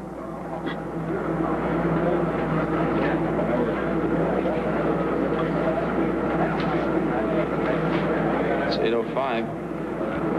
That should finish the fuel supply. It must be down.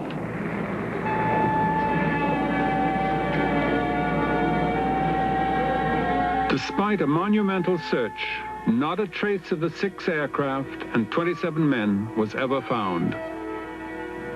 How could a man of Taylor's experience become so disoriented in an area he knew like the back of his hand? How could the compasses on all 5 aircraft cease to function simultaneously? And if this was not the case, why did not Taylor give over command to another pilot? If Taylor had a premonition, he was right. It's hard to avoid the conclusion that there was something electric in the air that day. It may have been affecting compasses. It was certainly affecting the human mind. It worked swiftly. The area that you are discussing now totally destroyed is the aura of this planet. It is the communicative channel through which the Millionth Council governs this planet. Which council, sir? The Millionth Council. The millionth? Millionth. Disappear, but they are in the timeless void. You're all perfectly alive and well. It is the only area through which the council can communicate.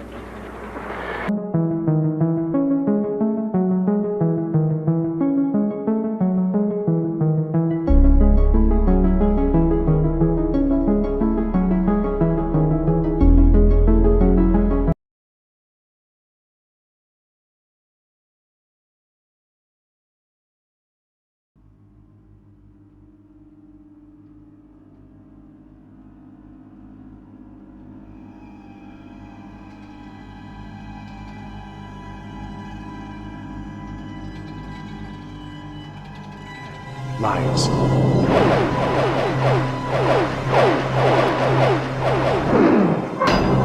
The extraordinary. We listen to bizarre and supernatural stories, told by friends and strangers, maybe with a little grain of salt. But now and then, someone so prominent we can't ignore comes forward, as in this story. It happened on Long Island, New York, to a very famous man. Now, what I'm about to tell you is true, if you want to hear it. I do want to hear it. You do want to hear it, then I'll tell you. I was never superstitious.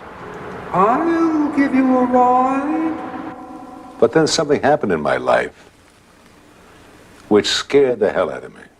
And for something like that to happen to me is something that I can't understand to this day. God knows how many years ago. Let me think now.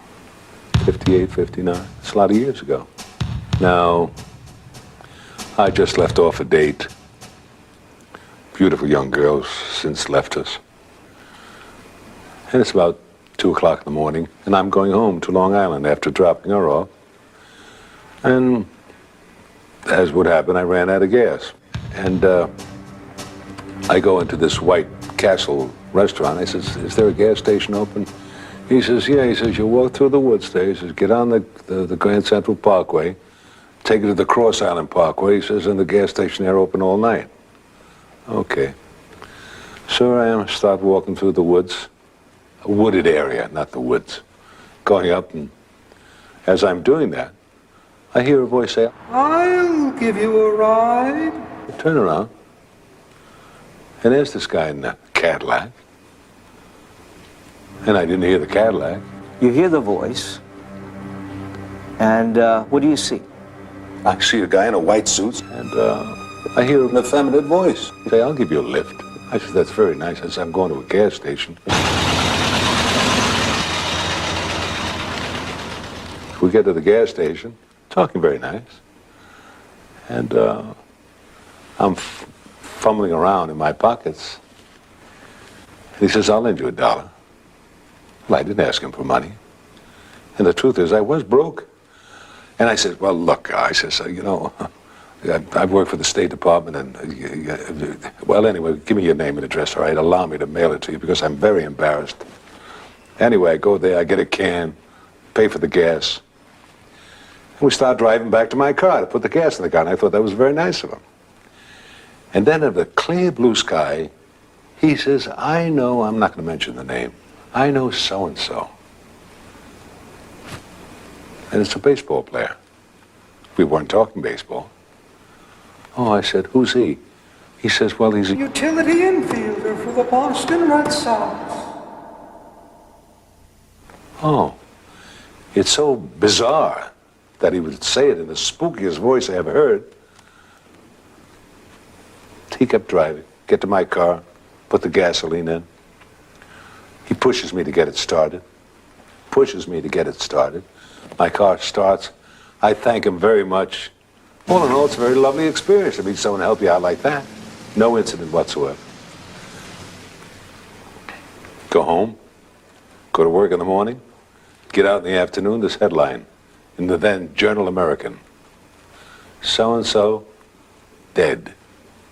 The guy he mentioned in that very spooky voice, age 20-some-odd, young ball player, under very mysterious circumstances. Autopsy and all that stuff.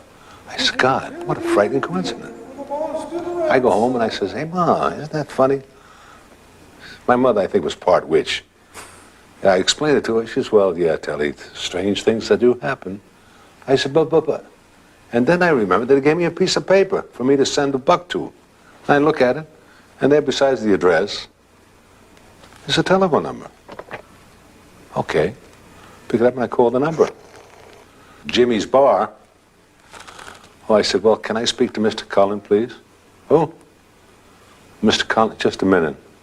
Woman gets on the phone. Who's calling? Hi, may I speak to Mr. Cullen, please? He's not here. Well, when do you expect him? Who is this? I says, well, I was with Mr. Cullen last night, and he gave me this telephone number, and he said I could reach him here. She says... Look, you son of a bitch, I don't know what you're talking about. You're talking about my husband, and he's been dead for 2 years. Anyway, I wouldn't let it go. I did get in touch with the woman again. I did meet her in New York. She came down from Boston. Because, you know, this is a little too much. The clothes I described were the clothes he was buried in. The piece of paper that he gave me signed James Cullen. She brought a letter that he wrote her when he was in the Army. It had Jimmy on that. Outside of that, the signature is identical. There was only one thing that was different. I said he had a high voice. She said, oh, no, she said. He had a deep voice like yours. Oh. Then it meant he killed himself. This way, right through the voice. Box, whatever. Anyway, this story happened to a guy like me, and as I say, it's been haunting me now close to 40 years. Telly told us, by the way, that he'd always been a cynic about the supernatural. Until that night.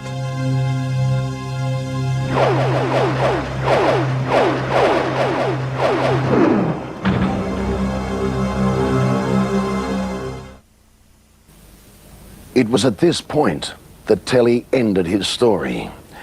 But a little while later, and after a little prompting, he gave a glimpse of just how powerfully the incident had affected him. Years later, on November the 22nd, 1963, he was playing golf with two friends when the same man with the same eerie voice reappeared in his life.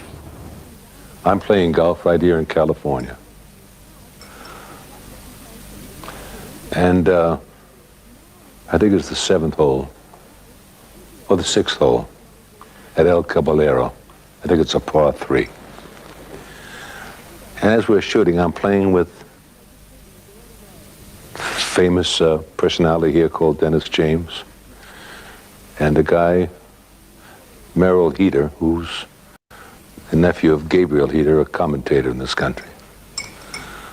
And as we approach the tee, from far away I hear this guy on top of a hill saying, Telly, and I turn around. I started shaking because the voice was somehow familiar. It was the voice of that man dressed in white, that long ago night on Long Island.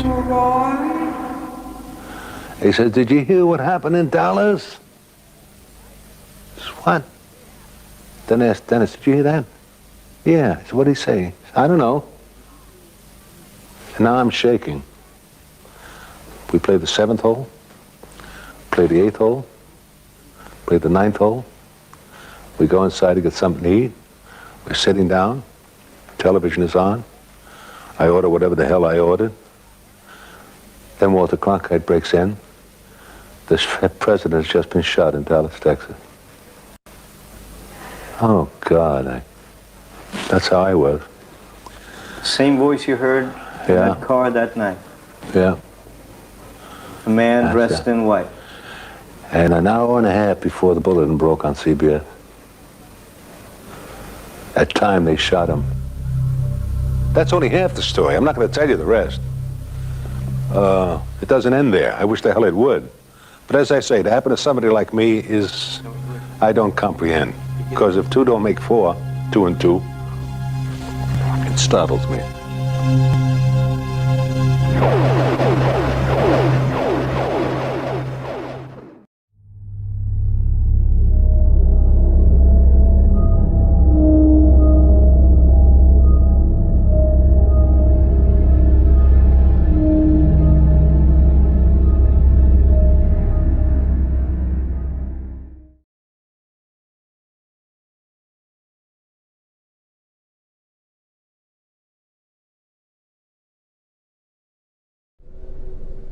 It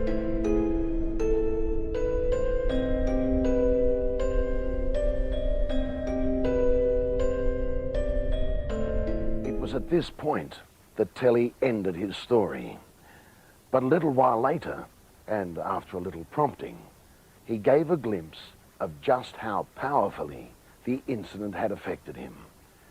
Years later, on November the 22nd, 1963, he was playing golf with two friends when the same man with the same eerie voice reappeared in his life.